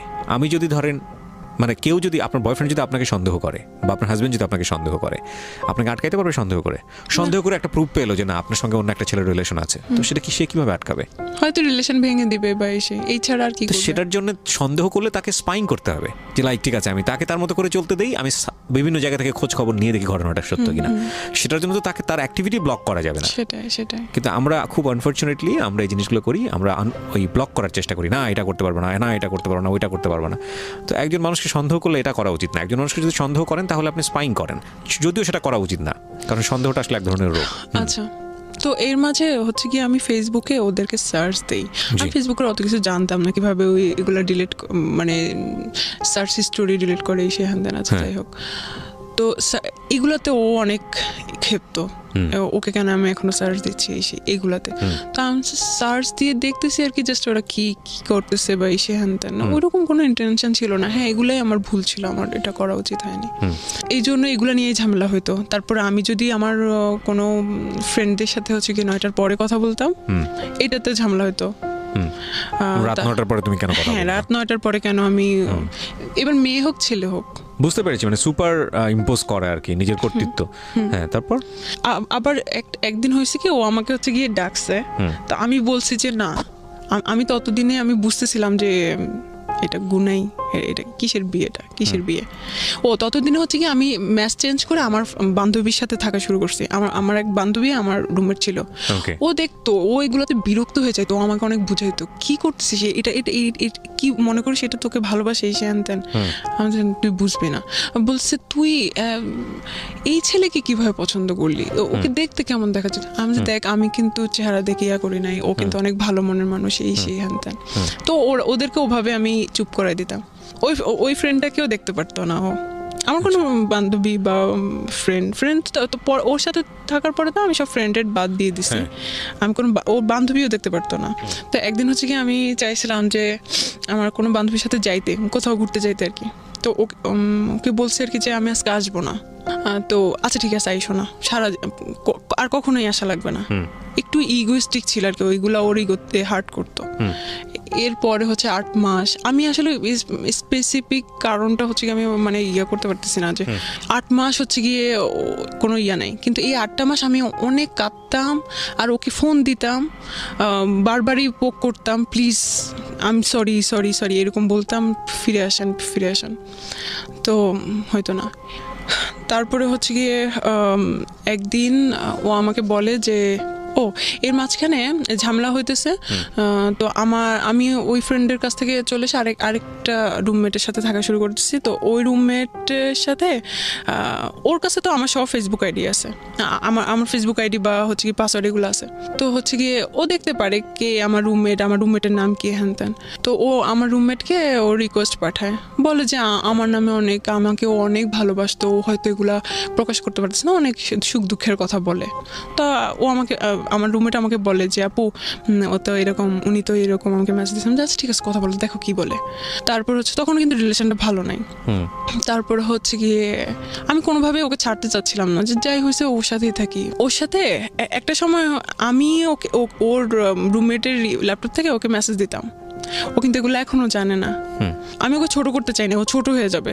তারপরে হচ্ছে গিয়ে ও আমার রুমমেট বলতো আপনার মনে হয় ভালো করে ঘাটা উচিত, ওনার মনে হয় ক্যারেক্টারের প্রবলেম আছে এই সে।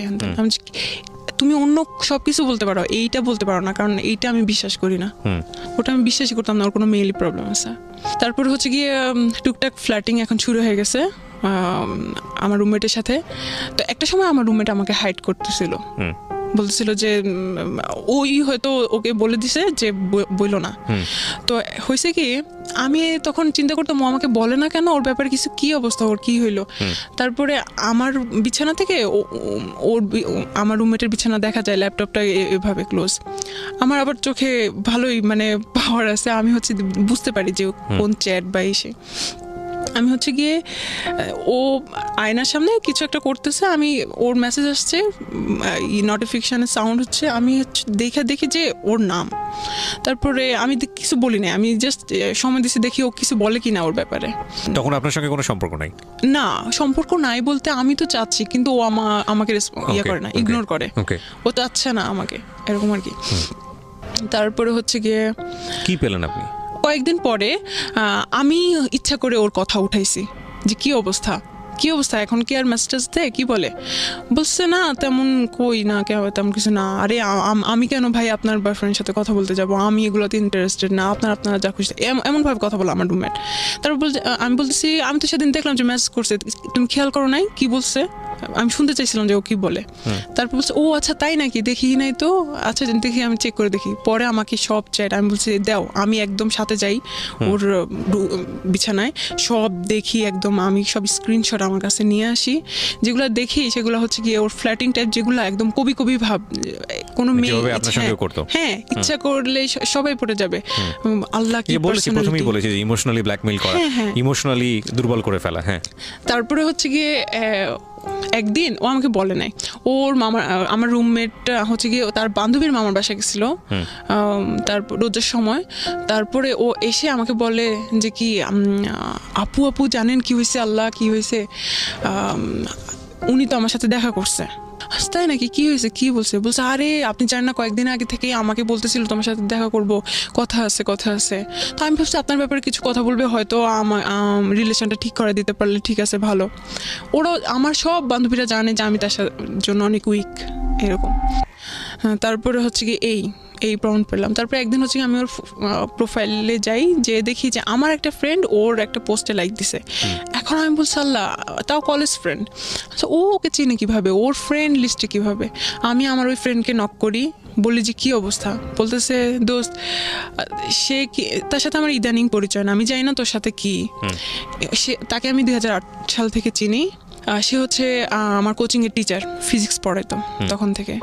বাট তুই দেখ, সে আমার টিচার ঠিকই, তুই আমার প্রত্যেকটা প্রোফাইল যেগুলো সিঙ্গেল পিকচার সেগুলোতে যে দেখ ও কি টাইপের কমেন্ট করে, এমন টাইপের কমেন্ট যেগুলো আমাকেও করতো, মানে বাহ, মানে অন্যরকম আর কি। তার একটা টিচার মানুষ, সে হচ্ছে তার স্টুডেন্টের ইয়েতে কেমন টাইপের করে, ইভেন আমাকে সে নক করে ফেসবুকে। সে সবসময় আমাকে বলতো যে ছেলেদের পোস্টে লাইক দিচ্ছ, তুমি একটা খারাপ হয়েছে হ্যান ত্যান। কোথাও লাইক দিতাম, কিছু হয়েছে কি, আমি খারাপ, ফেসবুক ইউজ করা যাবে না, হ্যান না তেন না। কিন্তু সে যে এগুলো আমি টাইম সহ দেখতেছিলাম, ততদিনে আমি ফেসবুকে অনেক কিছু জানি, টাইম কতদিন কিবার ও তো এইসব মেয়েদের সাথে ফ্লার্টিং করে আসছিল। ফাইন্ড আউট করে লাভটা কি? আপনি ফাইন্ড আউট করে, ও তো আপনাকে বলে দিয়েছে যে সে আপনাকে আর চায় না, তারপরে ফাইন্ড আউট কেন করছিলেন? ফাইন্ড আউট করতেছিলাম এই জন্য যাতে আমার সুবিধা হয় ওকে হেট করতে, আমি যাতে এনার্জি পাই। You got all those things. Find out করার পর আপনি পেলেন ওকে হেট করার মতো, তারপরে কি হলো? তারপরেও আমি ওকে ফোন দিছিলাম একদিন, ফোন দিয়ে আমি জানি এটাই হয় আসলে। হ্যাঁ, আমি কোনোভাবেই চাচ্ছিলাম না। তো এসে আমাকে বলে, দেখবো তুমি আমাকে কত ভালোবাসো, তোমাকে 4 বছর টাইম দিলাম, তুমি বিসিএস ক্যাডার হবা, ঠিক আছে, বিসিএস ক্যাডার হয়ে তারপরে আমাকে বিয়ে করতে আসবা। তা আমি বলছি এই 4 বছরে তুমি আমার সাথে কোনো কন্ট্যাক্ট করবে না। তা আমি কন্ট্যাক্ট যদি না করি আমি কীভাবে জানবো আপনি অন্য মেয়েকে, আপনার গার্লফ্রেন্ড হয়ে গেছে কিনা বা এসে হয়ে গেছে, কীভাবে জানবো? বলছি সেটা পরে দেখা যাবে, পরে আসলেই জানতে পারবো, 4 বছর পরে। আগে বিসিএস ক্যাডার হও, তারপরে। আমার কখনো ইচ্ছা ছিল না বিসিএস পরীক্ষা দেওয়ার, কারণ আমি ইঞ্জিনিয়ারিংয়ে পড়ি, আমার বিসিএসের প্রতি ইন্টারেস্ট ছিল না। তারপর আমি বলছি আচ্ছা ঠিক আছে, আমি ওই কন্ডিশনেও আমি রাজি হয়ে গেছিলাম, কারণ আমি কোনোভাবেই ওকে হাতছাড়া করতে চাইছিলাম না। আমি পড়াশোনা নেটে সার্চ দিতেছিলাম কি আছে, কোথায় কি, এভরিথিং সেই রকম বিসিএস এর প্রিপারেশন নেওয়া শুরু করছি। আমার বাবা মা এদিকে আমাকে ফোন দিছিল, তারা ঢাকায় আসতেছে, আমাকে কোনো একটা ছেলে দেখতে আসতেছে, সুইডেনে থাকে। তারপর হচ্ছে গিয়ে আমি গেলাম, এমন অবস্থা বাসায় মনে হয় যেন আজকে বিয়ে হয়ে যাচ্ছে, এরকম একটা অবস্থা। বাসায় সবাই খুব এক্সাইটেড। ওই ছেলের সাথে আমার যখন কথা হইলো, একটা রুমে আমাদেরকে পার্সোনালি কথা বলতে দিল। আমি খুব নার্ভাস ছিলাম, আমি শুধু হ্যাঁ না করতেছিলাম। ওই ছেলেটাকে খুব পজিটিভ মনে হয়েছিল আমার ব্যাপারে। তারপরে হচ্ছে গিয়ে বলতেছিল দেখা হবে, ওই ছেলেটা আমাকে বলতেছিল দেখা হবে ইনশাল্লাহ, এটা বলে চলে গেছে। কিন্তু ওই ছেলেটাকে আমার ফুফুর পছন্দ হয় নাই, কারণ ছেলেটা একটু বয়স্ক ছিল, হেলদি টেলদি ছিল, আমার সাথে তাকে যাচ্ছিল না। তো বুঝতে কি পাগল হয়ে গেছে, মেয়ের লাইফটা নষ্ট করে দিবে, এসে হ্যান তেন, অনেক ভালো আসবে ইনশাল্লাহ। তো কোনোভাবে ফ্যামিলি থেকে মানা করে দিল। কিন্তু আমি যে ওইটা ফেস করার পরে, এটা আমার লাইফের ফার্স্ট প্রপোজাল ফ্যামিলি থেকে। আমি বাসায় যাওয়ার আমার মেসেজ যাওয়ার পর আমি অনেক চিন্তা করলাম যে আমার বাবা আমার জন্য ছেলে দেখতেছে, সুইডেন থেকে শুরু করছে, তার অনেক টাকা বেতন, সে কিন্তু অনেক এস্টাবলিশ। আর সে তো আমার গায়ে হাত দেওয়ার সাহস পাবে না, আমার বাবা হাত ভেঙে ফেলবে ওর, বা ফ্যামিলি থেকে একটা ইয়া নিবে। আর আমি যাকে পছন্দ করি, আমি এভাবে ইগনোর হচ্ছি, আমার ভালোবাসার মূল্য তার কাছে নাই। আমি কোথায় আছি, কি করতেছি আমি, এই ধরনের আমি চিন্তা করতেছিলাম। আমি খুব একটা এনার্জি পাইছি ওই জায়গা থেকে। তো আমি ওকে ফোন দিই, ফোন দিয়ে বলতেছি আমি আপনাকে আর ফোন দিব না, আমি আপনাকে আর ডিস্টার্ব করবো না, আপনি আপনার মতো থাকেন। এটা বলার পরে সে হাসছে, কারণ আমি এরকম অনেকবার বলছি যে আমি আপনাকে ফোন দিব না, তারপরেও ফোন দিছি। তো আমি বলছি আচ্ছা ঠিক আছে, আপনি হাসেন আর যাই করেন, এটাই হচ্ছে লাস্ট ফোন। এখানে একটা কথা বলি, আপনাদের মধ্যে কি এমন কোনো কিছু ছিল যেটা তারা সে তাকে আপনাকে ব্ল্যাকমেইল করতে পারতো? সরি, আমি এটা স্কিপ করে গেছি। হ্যাঁ, ও হচ্ছে, ওর কাছে আমার 2টা ভিডিও আছে। একটা ভিডিও হচ্ছে গিয়ে খুব অ্যাবনর্মাল, আমি কাঁদতেছিলাম যে আমি সরি, আমি এরকম করবো না, আমি আর ওকে সার্চ দিব না, এদেরকে আর সার্চ দিব না। আর হি ওয়াজ রেপিং মি। এটা ভিডিও করেছে সে? এটার ভিডিও করছে, এটা ফার্স্ট ভিডিও করছে। বলতেছে আমি এগুলার কাছে দাঁড়ায় না, আমি এগুলো পছন্দ করি না, কিন্তু আমার মনে হয় এখন করা উচিত। ও এটা বলতেছিল। আমি যাই হোক, তারপর এটা ছিল ফার্স্ট পার্ট। আমি জানি, আমি তখন বিশ্বাস করছিলাম ওগুলো ডিলিট করে দিবে, কারণ আমি ওকে অনেক বিশ্বাস করতাম। আচ্ছা, তারপর সেকেন্ড পার্ট? সেকেন্ড হচ্ছে গিয়ে ও আরেকটা ভিডিও করছিল, সেটা নর্মাল। এটা তো আপনার সম্মতি ছিল? আমার সম্মতি ছিল, কারণ ওকে একবার তো করছিলই। তারপর বলছে যে এগুলো কিছুই হবে না, এগুলো আমি এমনিতেই রেখে দিব। তো আপনি বলেননি যে তুমি এগুলো ডিলিট করে দাও? এবং এগুলো নিয়ে বাংলাদেশে যে পরিমাণ সোশ্যালি যেগুলো একটা ভয়ঙ্কর রকমের ক্রাইম, লাস্ট ফোন কনভারসেশনে কি ছিল? এর মধ্যে যখন ওই যে 8 মাসে আমাদের ব্রেকআপ ছিল, ওই তখনই আমি বলছিলাম প্লিজ এগুলো ডিলিট করে দাও। যদি আমি আমার যদি বিয়ে হয়ে যায়, আমার হাজবেন্ড জানবে যে আমার বউ এরকম আছে, তখন তো এটা ইয়ে হবে। জানুক, এটার দাবিদার তো আমিও তো এটাতে রেসপন্স, আমিও এটাতে ইনভলভ, এটা আমার রাখার রাইট আছে। আমি যে তাহলে যেখানে সম্পর্কই নাই, যেখানে আপনি আমাকে চাচ্ছেনই না, সেখানে এগুলো রেখে লাভ কি আপনার? তো বলতেছে যে সেটা আমি বুঝবো, আমি এটা করবো না। আর তোমার আর কিছু বলার আছে? তারপরে হচ্ছে গিয়ে যেটা কোথায় রাখছে সেটাও আমি জানি। এখনো আপনি জানেন? আমি জানি কোথায় রাখছে। কোথায় রেখেছে? ওর গুগল ড্রাইভে। সবচেয়ে নিশ্চিন্ত জায়গা বাংলাদেশের এখন ছেলেদের এই জায়গাটা, গুগল ড্রাইভ। আমি সেদিন আমার স্যারকে জিজ্ঞেস করছিলাম, আমি খুব software security, sorry cyber security. কথাটা বলা ঠিক হলো না বাংলাদেশের ছেলেদের, কারণ বাংলাদেশের সব ছেলে এরকম না, বাট যারা করে ফ্রড তাদের জন্য বোধহয় একটা খুব সেফ জায়গা হয়ে গেছে গুগল ড্রাইভ। ওকে ভাইয়া, ইদানিং একটু বলি, আমার এই সেমিস্টারে একটা কোর্স আছে সাইবার সিকিউরিটি। তো আমি ইদানিং শিখা শুরু করছি কিভাবে ওয়েবসাইট হ্যাক করে, কিভাবে প্রোটেক্ট করে, কিভাবে ডাটাবেস হ্যাক করে। তো আমি স্যারকে একটা কথা জিজ্ঞেস করছি, স্যার আপনি আমাদেরকে এগুলো শিখেছেন, কিন্তু গুগল ড্রাইভ কিভাবে হ্যাক করে, এটা কি পসিবল? বলছে, হাসতেছিল, যদি এটা পসিবল হতো তাহলে তো তোমারটাই আগে হ্যাক হইতো কোনোভাবে। এটা পসিবল না। হ্যাঁ পসিবল, অবশ্যই, যারা ডেভেলপার তাদের কাছে সব কিছু জায়গাটা নাইবা গেলাম, পসিবল আর ইম্পসিবল। কিন্তু মানে আমি চাচ্ছিলাম, আপনি ওকে বলছিলেন যে তুমি এটা ডিলিট করে দাও, বাট কেউ যদি এটা কখনো করে কারো কাছে, করার পর আপনার সামনে ডিলিট করলে এটা যে কপি নাই, আপনি ইনশিওর হবেন কিভাবে শিওর হব? হয়তো সে অন্য একটা ইমেল আইডি ক্রিয়েট করে, জানি না, গুগল ড্রাইভে রাখলেও আপনি এটা নিশ্চিত হতে পারবেন না, কারণ কোনো একটা মানুষ যদি আপনি যদি 100% শিওর থাকেন এটা ফার্স্ট কপি, লাইক আপনার সেলফোনে করেছে বা অন্য কোথাও করেছে, প্রথমত করাটাই অন্যায়। করার পরে যদি আপনি নিশ্চিত থাকেন যে এটা ফার্স্ট কপি এবং সেই ফোনটা আপনি সিজ করে ফেললেন বা সেখান থেকে ডিলিট করে দিলেন, কিন্তু তারপরও অনেক সময় নিশ্চিত হওয়া যায় না। আর আপনি যেহেতু তাকে স্পেস দিয়েছেন, সেইখানে পারলে 100টা কপি করে ফেলেছে, এখন তো আপনি নিশ্চিত হতে পারবেন না, এটা পুলিশ কেস। হ্যাঁ, তো আমি যখন ওকে ফোন দিলাম, তো ও হচ্ছে গিয়ে তখনও বলতেছিল হ্যাঁ তোমার তার একটা সিম চালু হয়েছে, তুমি তো এখন অনেক কিছুই করতেছো। তখনও হচ্ছে গিয়ে ওই কাহিনী। আমি যে দেখেন, আমি আপনাকে ফোন দিছি কিন্তু সম্পর্ক ঠিক করার জন্য না, আমি একেবারে শেষ করার জন্য আপনাকে ফোন দিছি। আমি আপনাকে আর ডিস্টার্বও করবো না, আপনি আপনার লাইফ মতো থাকেন। তো একটু হাসতেছিল, আমি আচ্ছা ঠিক আছে দেখা যাক আমি কতটুকু পারি কন্ট্রোল করতে, দেখা যাক। অবশ্যই সে আমার ফ্যামিলি মেম্বার, সে অলরেডি জেনে গেছে যে আমাকে কেউ দেখতে আসছে। তারপরে হচ্ছে গিয়ে এটা বলে আমি ফোন রেখে দিলাম 7 নভেম্বর, ওই দিন লাস্ট কথা হয়েছে। এরপরে আমার আর ইচ্ছাও হয় নাই, আমি আর কষ্টও পাই নাই, আমি আর ওকে ফোনও দিই নাই। ও আপনাকে ট্রাই করেছে? না, ও তো আমাকে কখনোই ট্রাই করতো না। ওকে, এখানে এই যে ভিডিওটা আপনি রেখে দিলেন, সারা জীবনের জন্য এটা একটা আতঙ্ক।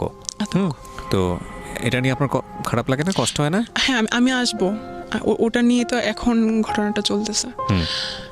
তারপরে হচ্ছে গিয়ে এইদিকে আমি কি করলাম, আমি আমার ইমেল অ্যাড্রেস চেঞ্জ করলাম, পাসওয়ার্ড চেঞ্জ করলাম, আমার ফোনেও কিন্তু করা, ও দেখতে পারে আমার ইনকামিং কল, আউটগোয়িং কল, এগুলোও দেখতে পারে। আমি অফিসে কল দিলাম, দিয়ে বললাম, এত বেশি তার কাছে ক্লিন হতে গিয়েছেন যে জীবনে কোনো পার্সোনাল বিষয় রাখেননি, সব তাকে শেয়ার করেছেন। সব আমার হাজবেন্ড। চরম পর্যায়ের বোকা, এসএসসি ইন্টার পড়ুয়া মেয়েরাই আসলে এই জিনিসগুলো বেশি করে। হ্যাঁ, তারপর হচ্ছে কি আমি অফিসে কল দিলাম, দিয়ে বললাম যে আমি এটা কিভাবে কি করতে পারি। তারপর ওরা আমাকে বললো, ওয়েবসাইট লিঙ্ক বললো, আমি ওখানে গেলাম, গিয়ে হচ্ছে সব চেঞ্জ করলাম। তারপরে যাচ্ছে ফেব্রুয়ারিতে 2019 সালে ফেব্রুয়ারিতে আমার সেমিস্টার ব্রেক ছিল। ও এইদিকে কি হয়েছে এটা বলতেই হবে, এটা হচ্ছে কি আমার ভাবি জানতো, আমার ছোট ভাবি, আমার ছোট ভাইয়ের বউ, ফুফাতো। উনি বলতেছে যে তুমি কি পাগল হয়ে গেছো, এগুলো সব ঠিক করো। ও কিচ্ছু করবে না, ওর বোন তোমার ভাইয়ের ভাত খায়, কিছু করবে না ও। আমি খুব ভয় পাচ্ছিলাম, কিছু এভাবেই সাহস দিছে। তারপর সব করছি। তো উনার সাথে আমাকে কথা বলতে দিত না, আমি উনার সাথে কথা বলার জন্য আরেকটা আইডি খোলার পরে ওটা জানতো না, তার আইডি খুলি, তারপর ওনার সাথে কথা বলি। তো ওই আইডিতে আমার আরও 2টা ফ্রেন্ড যাদের সাথে কথা বলতে দিত না, ওই আমার বান্ধবী, কোনো ছেলে ফ্রেন্ড ছিল না, ওদেরকে হচ্ছে কি আমি অ্যাড করার পরে তো ওখানে তখন nika.com নামে একটা ওয়েবসাইট, তখন ওয়েবসাইট ক্রিয়েট করা আমাদের একটা প্রজেক্ট হয় সেই। তো nika.com নামে আমার ফ্রেন্ড হচ্ছে একটা ওয়েবসাইট করবে, ওখানে পাত্রপাত্রী সব করবে। তখন এটাও কি পসিবল, পাত্রপাত্রী নেটেও পাওয়া যায়? তারপর হচ্ছে আমি বলছি হ্যাঁ তুই সার্চ দিয়ে দেখিস এরকম অনেক ওয়েবসাইট আছে। আমি সার্চ দিয়ে দেখলাম সত্যি আসলে ওয়েবসাইট আছে। আমি দেখলাম ওখানে কি আছে, ওখানে অনেকে পোস্ট করে আমার এরকম টাইপের মেয়ে লাগবে, ওইরকম টাইপের মেয়ে লাগবে। তারপর হচ্ছে কি এটাকে আমার খুব ফালতু মনে হয়েছে, খুব চিপ মনে হয়েছে। ওখানে ওইটাতে আমি দেখার পরে ওই সাইডে আরো অনেক সাজেস্ট আসে যে ফাইন্ড ট্রু লাভ, তারপরে হচ্ছে কি ডেটিং সাইট এরকম। সো ফাইন্ড ট্রু লাভ, যে ট্রু লাভ এরকম ট্রু লাভ পাওয়া যায় না, এইদিকেও ট্রু লাভ পাওয়া যায় এরকম। তো আমি হচ্ছে কি খুব ইন্টারেস্টেড ছিলাম, আমি হচ্ছে কি ক্লিক করে দেখি যে ওখানে প্রথম যে পোস্টটা, আমি ওখানে ঘুরেও দেখি নাই যে কি আছে, 2-3 দিনও ছিলাম না ওই জায়গায়। ফার্স্ট যেদিন আমি হচ্ছে করি, যে দেখি যে একটা ছেলে পোস্ট দিছে, একটা সিরিয়াস মনের গার্লফ্রেন্ড চাই, সিরিয়াস, যে হচ্ছে গিয়ে হ্যাঁ করবে না। তো আমি না আসলে হচ্ছে গিয়ে ট্রাই করার জন্য আসলে দেখি কি করে ও, আসলে কি কথা বলে। আমার আইডিতে কিন্তু কোনো ছবি ছিল না, কোনো পোস্ট না, কিছু না, ওটা দেখতেই ফেক আইডির মতো দেখা যায়, যে আইডিতে আমি আমার ভাবির সাথে কথা বলতাম। তারপরে হচ্ছে গিয়ে ওই আইডিতে আমি জাস্ট একটা হাই দিই, আমি চলে আসি, ওখান থেকে স্কিপ করে আমি আমার আইডিতে চলে আসি, আমি করি। তারপরে হচ্ছে গিয়ে দেখি কতক্ষণ পর আবার যেয়ে দেখি ওই ছেলে আমাকে হ্যালো বলে হাই। তো আমি বলছি আমি বাংলাদেশ থেকে, please don't think that I am fake or something like that. ফার্স্টে একটু ছিল, আমি না তখন ওর প্রোফাইলটা চেক করি না, যখন ওর দেখতেছি রিপ্লাই দেওয়া শুরু করছি তখন আমি যেয়ে দেখি ও হচ্ছে শ্রীলঙ্কান, বাট ওর ফেসটা হচ্ছে কি খুব টাইপের, ঠিক আছে। তো আমি ওকে অনেক কথা হয়, তো বলতেছে যে আমি হচ্ছে কি ছবি দেখতে পারি, আমি নিজে থেকেই বলতেছি যে আপনি চাইলে আমার ছবি দেখতে পারেন, কিন্তু আমি আমার ছবি হচ্ছে গিয়ে প্রোফাইলে দিতে কমফোর্টেবল ফিল করি না। তারপরে বলতেছিল যে আচ্ছা ঠিক আছে, হ্যাঁ অবশ্যই আমি কার সাথে কথা বলতেছি আমি দেখতে চাই। তো আমি আমার ভাইয়ের সাথে থাকে একটা ছবি দিছি, দেওয়ার পরে হিজাব সহ, ঠিক আছে, দেওয়ার পরে ও কতক্ষণ পরে বলতেছিল you are so cute, but এই প্রবলেম, আমাদের এই ধরনের কোনো প্রবলেম নাই, কিন্তু তোমাদের ইয়েতে এইরকম সমস্যা যে কাউকে বিয়ে করা। সে খুব সিরিয়াস ফার্স্ট থেকে, সে ভাবছে যে আমি তাকে রিকোয়েস্ট মেসেজ পাঠিয়েছি, হয়তো আমি রাজি যে বিয়ে টিয়ে টাইপের বা রিলেশন করতে রাজি, এই টাইপের ও কথা বলছে। এবং আপনি তার সম্পর্কে তেমন একটা জানেন না? জানি না, কিছু জানি না। তারপরে হচ্ছে গিয়ে আমি বলছি আপনি কি শ্রীলঙ্কা থেকে আমি তখন হচ্ছে গিয়ে বানানটা ভুল করছি, শ্রীলঙ্কা লিখছি, শ্রীলঙ্কা। তো হাসতেছিল এভাবে। তারপর হচ্ছে গিয়ে বলতেছে যে এটা আমি আসলে চাই না আমার জন্য কোনো কমপ্লেক্সিটিতে তুমি পড়ো, কারণ তোমাদের ইসলামে হচ্ছে গিয়ে এটা পারমিট করে না। তো আমি বলতেছি যে আল্লাহ, তাই নাকি? আপনি মুসলমান না? আমি তখনও দেখি নাই, আমি প্রোফাইলে দেখতে পাচ্ছিলাম না। তার বলছে না আমি বুদ্ধিস্ট। তারপর আমি বলতেছি যে ও, আমি এটাকে কিছুই মনে করি না, কারণ আমি কি তাকে বিয়ে করতে যাচ্ছি নাকি। আমি বলতেছি যে হ্যাঁ সমস্যা নাই, you can stay with me as a friend. তো বলতেছে যে না বাট এটা প্রবলেম হবে, আচ্ছা আমি কি যাওয়ার আগে আমি তোমার একটু ভয়েস শুনতে পারি? তো আমি আসলে আমি মেসেঞ্জার কীভাবে ভয়েস সেন্ড করতে হয় আমি আসলে যাই না। সো আপনার হোয়াটসঅ্যাপ থাকলে আমি হোয়াটসঅ্যাপে হচ্ছে গিয়ে ইয়ে করতে পারি। তো আমাকে হোয়াটসঅ্যাপ নাম্বার দেয়, আমি হোয়াটসঅ্যাপ নাম্বার দিই, হোয়াটসঅ্যাপে হচ্ছে গিয়ে আমি ভয়েস রেকর্ড পাঠাই। তো ও খুবই ইমপ্রেস আমার প্রতি ফার্স্ট থেকেই, মানে আমার আমার ভাইয়ের সাথে যে ছবি ওটা দেখেই নাকি খুব ইমপ্রেস আমার প্রতি। তারপর হচ্ছে কি বলতেছে খুব কষ্ট বা আফসোস হচ্ছিল আর কি ওর, যে আমি হয়তো ওকে রাখতে পারবো না ধর্মের কারণে, হয়তো ও চলে যাবে এরকম। তাই আমি আসলে হ্যাঁ এটা পসিবল। আমি তখনও সিরিয়াস না, আমি এমনি বলতেছিলাম যে হ্যাঁ বিয়ে করা পসিবল যদি কেউ কনভার্ট করে। বলছে না আমি তো এটা কখনোই করবো না, আমি তো কনভার্ট কখনোই হব না। তো আমি বলছি তাইলে এটা পসিবল না, কারণ এটা এরকম কোনো সিস্টেম নাই। তো বলছে আসলে সিস্টেম নাই না, এটা হচ্ছে কি ও তো ওর ধর্মের মতো কথা বলে, তাই না? ও তো আর আমাদের ধর্মের ব্যাপারে তো জানে না। তো বলছে আসলে এটা মানুষের বানানো রুলস, এটা আসলে সিস্টেম না। তা আমি বলছি যে না মানুষের বানানো রুলস না, এটা হচ্ছে এরকম। তো বলছে যাই হোক আমি মনে করি যে ধর্মের কারণে ভালোবাসা ইয়ে করা এটা ঠিক না, হ্যান ত্যান। ওর মতো করে লজিক দিচ্ছিল। সেদিন হচ্ছে কি আমরা এরকম মানে কথা কাটাকাটি করতেছি সাইলেন্টলি, মানে সেরকম ফাইটিং না। একটা জিনিস খেয়াল রাখবেন এখানে, একটা বিষয় যে এলডিআর যেটাকে বলে লং ডিস্টেন্স রিলেশনশিপের ফিলিংসটা আরও অনেক বেশি দ্রুত দৌড়ায়। মানে দ্রুত দৌড়ায় বলছি আমি যেটা বোঝাচ্ছি যে আসলে একটা মানুষ পাশাপাশি আছে, তাকে দেখে ভালো লাগা, তাকে দেখে জীবনে নেয়া, এটার জন্য প্রচুর ইকুয়েশনের সময় হয় এবং তারপরে কোনো একটা গুণ দেখে হয়তো তার প্রতি মানুষ ইমপ্রেস হয়। কিন্তু লং ডিস্টেন্স রিলেশনশিপে যেহেতু দেখা না দেখা, কাছে পাওয়া, এরকম অনেক বড় একটা দূরত্ব থাকে, তখন অদ্ভুতভাবেই এর সাইকোলজি নিয়ে যারা পড়াশোনা করেন তারা এই বিষয়গুলোকে খুব সুন্দর করে ব্যাখ্যা করতে পারবেন। বাট আমার কাছে যেটা মনে হয় যে আপনার কাউকে ভালো লাগার জন্য আপনার ভেতরে যেই সব ফিলিংস থাকা প্রয়োজন, সেই ফিলিংসগুলো নিয়ে যেই মানুষটার অবয়ব আপনার মধ্যে তৈরি হওয়া প্রয়োজন। লং ডিস্টেন্স রিলেশনশিপে এই জিনিসটা খুব দ্রুত হয়, অর্থাৎ আপনার মধ্যে মনে হতে শুরু করে যে না এই মানুষটা বোধহয় সব কিছু, আমি যেটা চাই সেই সব গুণের অধিকারী। এবং আমার মনে হয় যে মেয়ের ক্ষেত্রে সেটাও হয়েছে। জি, তারপরে কি হলো? তারপরে ভাই ও কোনোভাবে থাকতে রাজি না। আমি যাচ্ছি ঠিক আছে, আমার কি সমস্যা কি, আমি এখানে গেছি আমি তো দেখার জন্য, না হলে নাই। তো আমি বলতেছি যে আমি বারবার এটাই মেনশন করতেছিলাম যে আপনি ফ্রেন্ড হিসেবে থাকতে পারেন, আমার কোনো সমস্যা নেই। হ্যাঁ আমার অনেক হিন্দু ফ্রেন্ড আছে, ইভেন আমার সমস্যা নাই, অন্য ধর্মের ফ্রেন্ড থাকতেই পারে। সে বারবারই এটাই বলতেছিল যে না আমি তোমাকে কোনো কমপ্লেক্সিটিতে ফালাতে চাই না, বিকজ সে নাকি মানে 5 বছর পরে কিছু একটা ফিল করতেছিল যে এই ফিলিংসটা সে কখনোই পায় নাই, মানে আপনাকে দেখে। তারপর আমি জাস্ট ওকে একটা ভয়েস মেসেজ পাঠাই, সে আমাকে বলছে যে তোমার কি মনে হয়, তুমি কি এরকম কিছু ফিল করতে পারতেছো বা তোমার কি মনে হয়? তাই আমি বলছি আমি জানি না, বাট আমি চাই, আমি আপনাকে যেতে দিতে চাই না, আপনি আমার সাথে ফ্রেন্ড হিসেবে থাকতে পারেন। একটু আমি জাস্ট ভয়েস মেসেজ পাঠিয়েছিলাম। তো ও এইটাকে এত পছন্দ করে এখন পর্যন্ত, বলতে তুমি কতটা অনেস্ট ছিলা, মানে চাওয়া মাত্রই দিয়ে দিয়েছো। হ্যাঁ যে যাইতে দিতে চায় না বা এরকম। ওটার পর থেকে নাকি ও আরো বেশি ফল করে।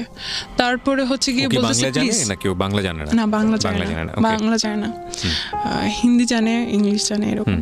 তো বলতেছে যে আচ্ছা please let's make a plan, কিভাবে আমরা হচ্ছে কি একসাথে হতে পারি। তো আমি কীরকম প্ল্যান, আমি না খুব ইন্টারেস্টেড ছিলাম যে দেখি ও কীভাবে আমাকে ট্রিট করে। ও আমাকে জন্য এতই হয়ে গেছে, এত সিরিয়াস হয়ে গেছে, আমি অবাক হচ্ছিলাম। আমি আবারও একটু ইন্টারাপ্ট করছি, আজকে আমি বেশি ইন্টারাপ্ট করছি, ক্ষমা চেয়ে নিচ্ছি এবং সেটার প্রয়োজন আছে বলেই। আজকের এই যে সিক্রেটসটা, পুরো সিক্রেটসটা এখানে রিভিল হচ্ছে, এখানে একটা কথা আমি আপনাদেরকে বলে নিই প্রিয় শ্রোতা, আজকের এই পুরো সিক্রেটসের মূল জায়গাটা হলো বিয়ে সম্পর্কিত জ্ঞান, যেটা আমাদের ফ্যামিলিতে, আমাদের বাবা মা বা আমাদের সোসাইটিতে, আমাদের চারপাশে, আমাদের পরিবেশ থেকে আমরা আসলে বিয়ে বলতে যেটা বুঝি যে কারোর সঙ্গে কারো সংসার হওয়া, কিন্তু বিয়ের হওয়ার আগে বিয়ে পূর্ববর্তী যে বিষয়গুলো, বিয়ে নিয়ে জ্ঞান দেওয়া, প্রপার মানুষকে সিলেক্ট করা, কার সঙ্গে বিয়ে হতে পারে, বিয়ে হলে কি হয়, এই বিষয়গুলো নিয়ে যে জ্ঞান দেওয়া, পরিবার থেকে আসুক বা পরিবারের অন্যান্য সদস্যদের কাছ থেকে আসুক, যে সময় তাদেরকে এই জ্ঞানটা দেওয়া প্রয়োজন, সেটা না হলে কি হতে পারে একটা মেয়ের জীবনে কিংবা একটা ছেলের জীবনে, সেটাই হচ্ছে আজকের এই সিক্রেটসের মেসেজ। মূল জায়গাটা এতক্ষণে আপনারা হয়তো রিভিল করতে পারবেন, কারণ আরেকটা ভয়ানক রকমের ঘটনা যেটা ওর জীবনে ঘটেছে, আমি জানি না এটা রেজাল্ট কি, বাট আমাদের জায়গা থেকে এটা ভয়ানকই মনে হবে। ঠিক আছে, আমরা সেদিকে আগাতে চাই। জি বলেন। তারপর হচ্ছে কি একটা প্ল্যান মেক করা শুরু করছে। ইভেন এটা বলে যে আমার মনে হয় তোমার বাবা আমাকে পছন্দ করবে। তারপর নিজে থেকে সে নিজের দিতেছিল, সে কি করে না করে। সে সফটওয়্যার ইঞ্জিনিয়ারিংয়ে পড়াশোনা করছে, সে এখন এই চাকরি করে, খুব ভালো বেতন। ভাই আমি এগুলো শুনতে চাচ্ছি না, এগুলো তো সে এখানে এসে কেন পাত্রী খুঁজছে? এত ভালো সেখানে সে কেন পাত্রী খুঁজছে? সেও কি কিউরিসিটির জায়গা থেকে এখানে এসছে, নাকি আপনার মতোই জাস্ট? আমি এটা আজ পর্যন্ত জানি না, জানা উচিত। এগুলো ভুল, এগুলো বড় রকমের ভুল। আমি অবশ্যই জানবো। তারপর হচ্ছে কি ও বলতেছে আচ্ছা ঠিক আছে, আমার বাংলাদেশি ফ্রেন্ড আছে, তুমি চাইলে কিন্তু আমি তোমার বাবার কাছে প্রস্তাব পাঠাতে পারি, এবং সে আমার বাবা মার সাথে কথা বলতে পারে।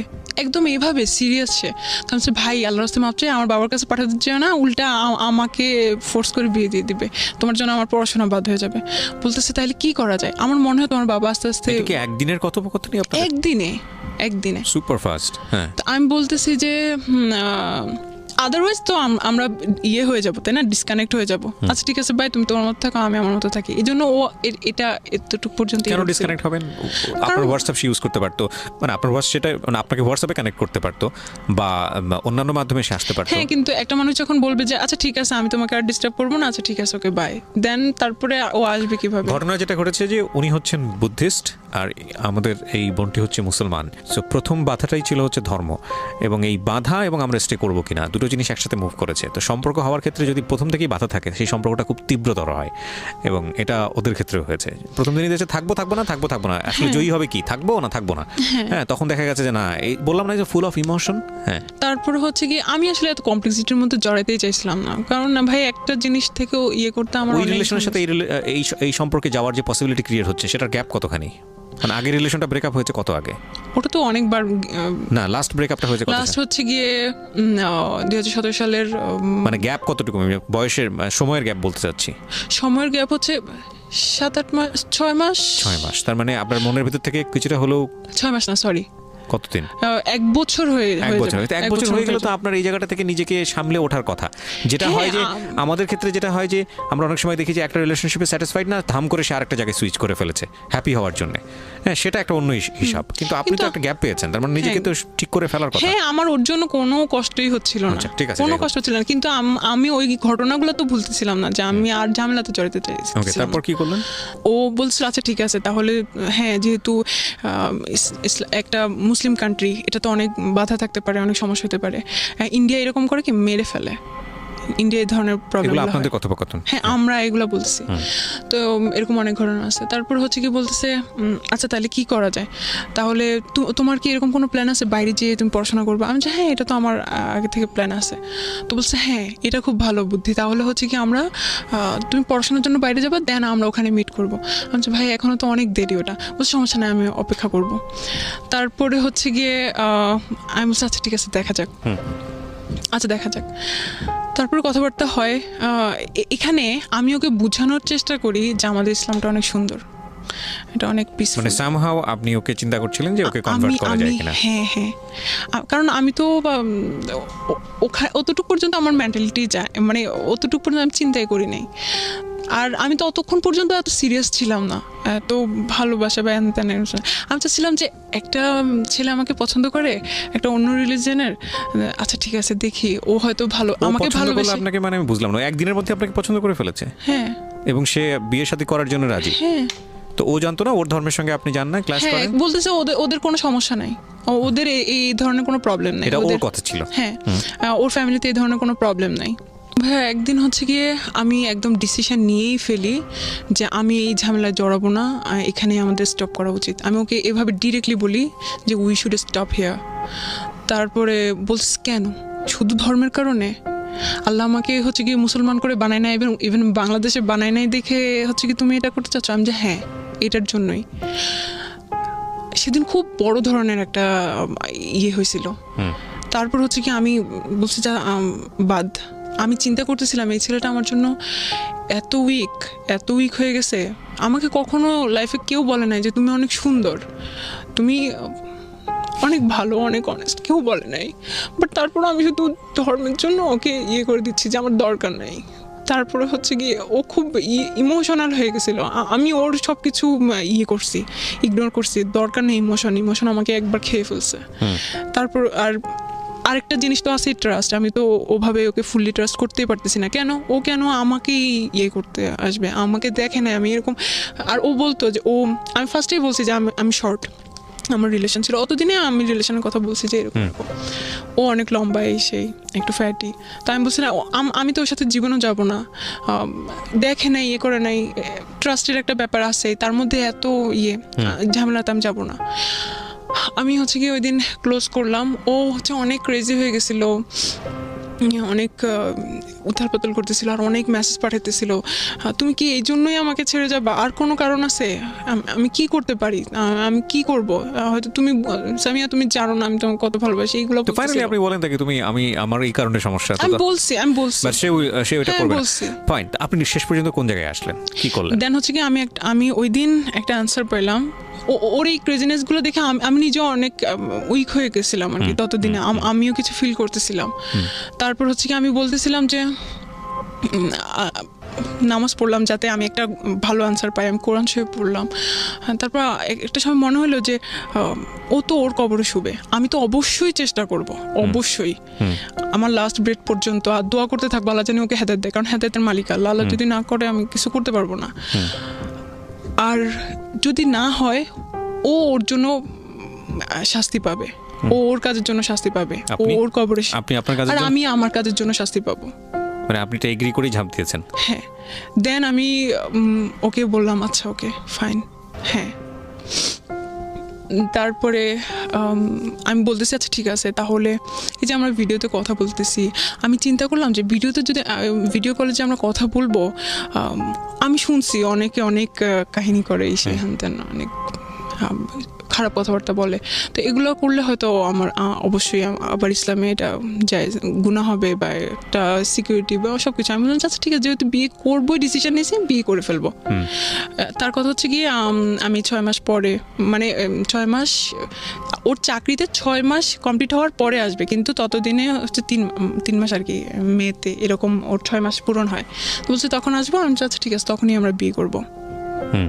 এখন বিয়ে যে করবো, এটা কিভাবে বিয়ে করবো, কি করবো, এগুলো সব আমরা হচ্ছে কি ও নেটে সার্চ দিতে থাকলো, আমি নেটে সার্চ দিতে থাকলাম কিভাবে কি করা যায়। তারপরে হচ্ছে কি এইদিকে বিয়ে করবো, তো আমি ঠিক আছে বুঝলাম বিয়ে করবো, আমি ওকে বলছি। বাট একটা যে বিশ্বাসের জায়গা, ও যে আসলেই ভালো মানুষ, ও যে আসলে রিয়েল, এটা আমি বিশ্বাস করতে এত অন্ধবিশ্বাস করি নাই আর কি। তো ও আমাকে বারবার বলতেছিল প্লিজ পাসপোর্ট বানাও, কারণ তোমার বাবা যদি এটা কোনোভাবে জানে বা কিছু, কারণ বিপদ আপদে নাই, তোমাকে জোর করে বিয়ে দিয়ে দেবে, তখন আমার কি হবে? পাসপোর্ট বানাও যাতে কোনো প্রবলেম হলে আমি ভিসা ঠিক করে তোমাকে নিয়ে আসতে পারি। তো আমি বলছিলাম আমি তো স্টুডেন্ট মানুষ, আমার বাবা সব কিছু, আমার এক্সট্রা কোনো টাকা থাকে না পাসপোর্টের জন্য। তখন হচ্ছে গিয়ে 3000 সামথিং ও আপনাকে পাঠিয়ে দিয়েছে এবং আপনি বিশ্বাস করে ফেলেছেন? না, ও আমাকে পাঠিয়ে দিচ্ছে, বলছে যে আচ্ছা ইমার্জেন্সিটা করতে। তো করলাম অনেক।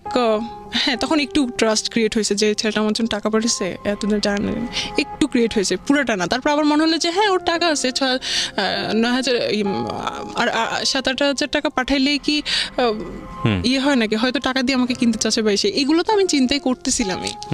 তারপরে আবার কি করছে, এখন আমি ওকে বলতেছিলাম আচ্ছা না, আমি একটা অত ইন ডিটেইলে যাচ্ছি না, আমি একটা জিনিস একটু বলেন আমাকে। Somehow you trust him, right? আপনি তাকে ট্রাস্ট করেছেন, বিয়েটাকে আপনারা করেছেন কি করেন নাই? হ্যাঁ, বিয়েটা করেছেন? আমরা বিয়ে কিভাবে করেছি। করেছেন? আমরা হচ্ছে গিয়ে কোর্টে গিয়ে করেছেন? না, কোর্টে না, তাহলে? একটা লয়ারের কাছে গেছি, এইটা সম্পর্কে জানছি, তারপরে সে বলছে যে হ্যাঁ এরকম হ্যাঁ, বাংলাদেশে একটা স্পেশাল ব্রিটিশ ম্যারেজ, একটা আছে 1872 হ্যাঁ। অ্যাক্ট অনুযায়ী এটা করা যায়, যেটা আপনি আমাকে অফ এয়ারে বলছিলেন। Special marriage. স্পেশাল ম্যারেজ অ্যাক্টে ও বাংলাদেশে এসেছিল। হ্যাঁ, ও বাংলাদেশে আসছিল। বাংলাদেশে আসার আগে আমরা বিয়ে শপিং করছি, আমার যত ড্রিম ছিল সব পূরণ হয়েছে। ওকে সামিয়া, আপনি ওই বিষয়গুলোতে আমি যেতে চাচ্ছি না, কারণ মানুষ এখন অনেক কষ্ট পাবে আপনার কথা শুনে, হয়তো বা রাগ করবে, because we live in the society, আমাদের একটা ধর্ম আছে, আমাদের কিছু নিয়মকানুন আছে। বাট আমি আবারও বলছি, সেটা হলো যে এটা সামিয়ার জীবনের গল্প, এবং সামিয়া যেটা করেছে সেটা এখানে এসে বলেছে, এবং এখান থেকে আপনার যা শেখার আপনি তাই বলবেন, তাই শিখবেন। সামিয়াকে জাস্টিফাই করা আমাদের অনুষ্ঠানের উদ্দেশ্য না। তবে লেসনটা কোথায়, যেটা আমি বলেছিলাম প্রথমেই, যে ফার্স্ট দেখেন, ফার্স্ট ঘটনাতেও হাজব্যান্ড বানিয়ে ফেললো বিয়ে ছাড়াই। সেকেন্ড ঘটনাতে দেখেন, সেকেন্ড ঘটনাতেও বিয়ের তো একটা ধর্মীয় বিধান, সেই ধর্মীয় বিধান অনুযায়ী আমি যতদূর জানি, আমার ক্ষুদ্র জ্ঞানে যতটুকু বলে, আমি বারবারই বলি ধর্ম বিষয়ে আমি কিছু বলতে গেলে আমি আসলে অতটা জানি না। একটা যে মানুষের জীবন চলাচলের পথে যতটুকু জানার প্রয়োজন বা যতটুকু জানলে হয়তো চলা যায় টুকটাক, অতটুকুই হয়তো বা জানি, বা তার চেয়ে অনেক কম জানি। তো সেই জায়গা থেকে আমি যতটুকু জানি, আমাদের ধর্ম এটা পারমিট করে না, আমাদের ইসলাম ধর্ম এটা পারমিট করে না। প্রত্যেকটা ঘটনা ঘটানোর আগে এটা রেজাল্ট পজিটিভ হলে কি চিন্তা করা উচিত, পজিটিভ হলে আপনি কী করবেন সেটাও চিন্তা করা উচিত, নেগেটিভ হলে কী করবেন সেটাও চিন্তা করা উচিত। এবং আমি যেটা বলছিলাম শেষে শুধু একটা কথাই বলতে চাই, প্রিয় শ্রোতা যারা শুনলেন, বাবা মায়ের জায়গা থেকে যারা শুনছেন, তাদেরকে বলবো, আপনাদের এটা সর্বোত্তম দায়িত্ব, সবচেয়ে প্রায়োরিটি দায়িত্ব, যে ছেলে মেয়ের যখনই মোটামুটি বয়স হবে, ওদেরকে বিয়ে এবং সংসার জিনিসটা কি এটা নিয়ে একটা ভালো জ্ঞান দেন, প্রতি মুহূর্তে শেখান, যাতে করে ওরা ভুল সিদ্ধান্ত না নেয়। এবং এটা খুবই জরুরি দায়িত্ব। একাডেমিক পড়াশোনা যতটা গুরুত্বপূর্ণ, তার চেয়েও ভয়ানক রকমের গুরুত্বপূর্ণ হচ্ছে এই বিষয়টা, খুবই গুরুত্বপূর্ণ। কারণ অনেক বড় বড় গ্র্যাজুয়েট আছেন যারা এই জীবনে এসে ভয়ঙ্কর রকমভাবে ভুল করে ফেলেন। এবং একই সাথে যারা আজকে টিনেজাররা শুনছো, শুধু একটা কথাই বলতে চাই, আমরা উইশ করি এই বোনটির জন্য ভালো থাকুক, কিন্তু আমরা এটা কখনোই বলবো না যে জীবনে এমন কোনো সিদ্ধান্ত নিও না বিয়ের ক্ষেত্রে যেখানে পরিবারকে ছাড়তে হয়, যেখানে ধর্মকে ছাড়তে হয়। কারণ বিয়েটা শুধু একটা মানুষের সাথে থাকার সিদ্ধান্ত না, ডেফিনেটলি নট। যদি দুই একটা ক্ষেত্রে এক্সেপশনাল হয়ে যায়, দ্যাট ইজ ডিফারেন্ট কেস, ওইটা নিয়ে এক্সেপশন কান বি এক্সাম্পল, কিন্তু এটা একটা ভয়ঙ্কর রকমের বাজে সিদ্ধান্ত। এবং এই সিদ্ধান্তে ধর্ম ছাড়িনি না, ডেফিনেটলি আমরা সেটাও বলছি না আপনাকে যে আপনি ধর্ম ছেড়েছেন, আমি সেটা বলিনি, বাট ধর্মীয় বিধিনিষেধ যেটা আছে সেটা আপনি অমান্য করেছেন। হ্যাঁ, তো সেই জায়গা থেকে আমি যেটা বলতে পারি সেটা হলো যে এমন কিছু করো না, এমন কোনোভাবেই করো না যাতে করে বিয়ের পরে এমন কোনো দিন আসে যেখানে তোমার কিছুই নেই, সাপোর্ট করার মতো কিছু নেই। এবং এই দিনগুলো আসে বিয়ের পরে, খুব আসে, প্রত্যেকের জীবনেই আসে। তখন মনে হয় আসলে কত বড় ভুল করেছি। আবারও বলি, তাওয়াক্কালতু আলাল্লাহ, আমি আপনার জন্য দোয়া করি, আল্লাহ আপনাকে সৎ পথে পরিচালিত করুক। So thank you so much যারা আজকে শুনলেন। ডোন্ট বি ইমোশনাল ফুল, অন্তত বিয়ের ক্ষেত্রে, এটাই হচ্ছে lesson. Thank you so much.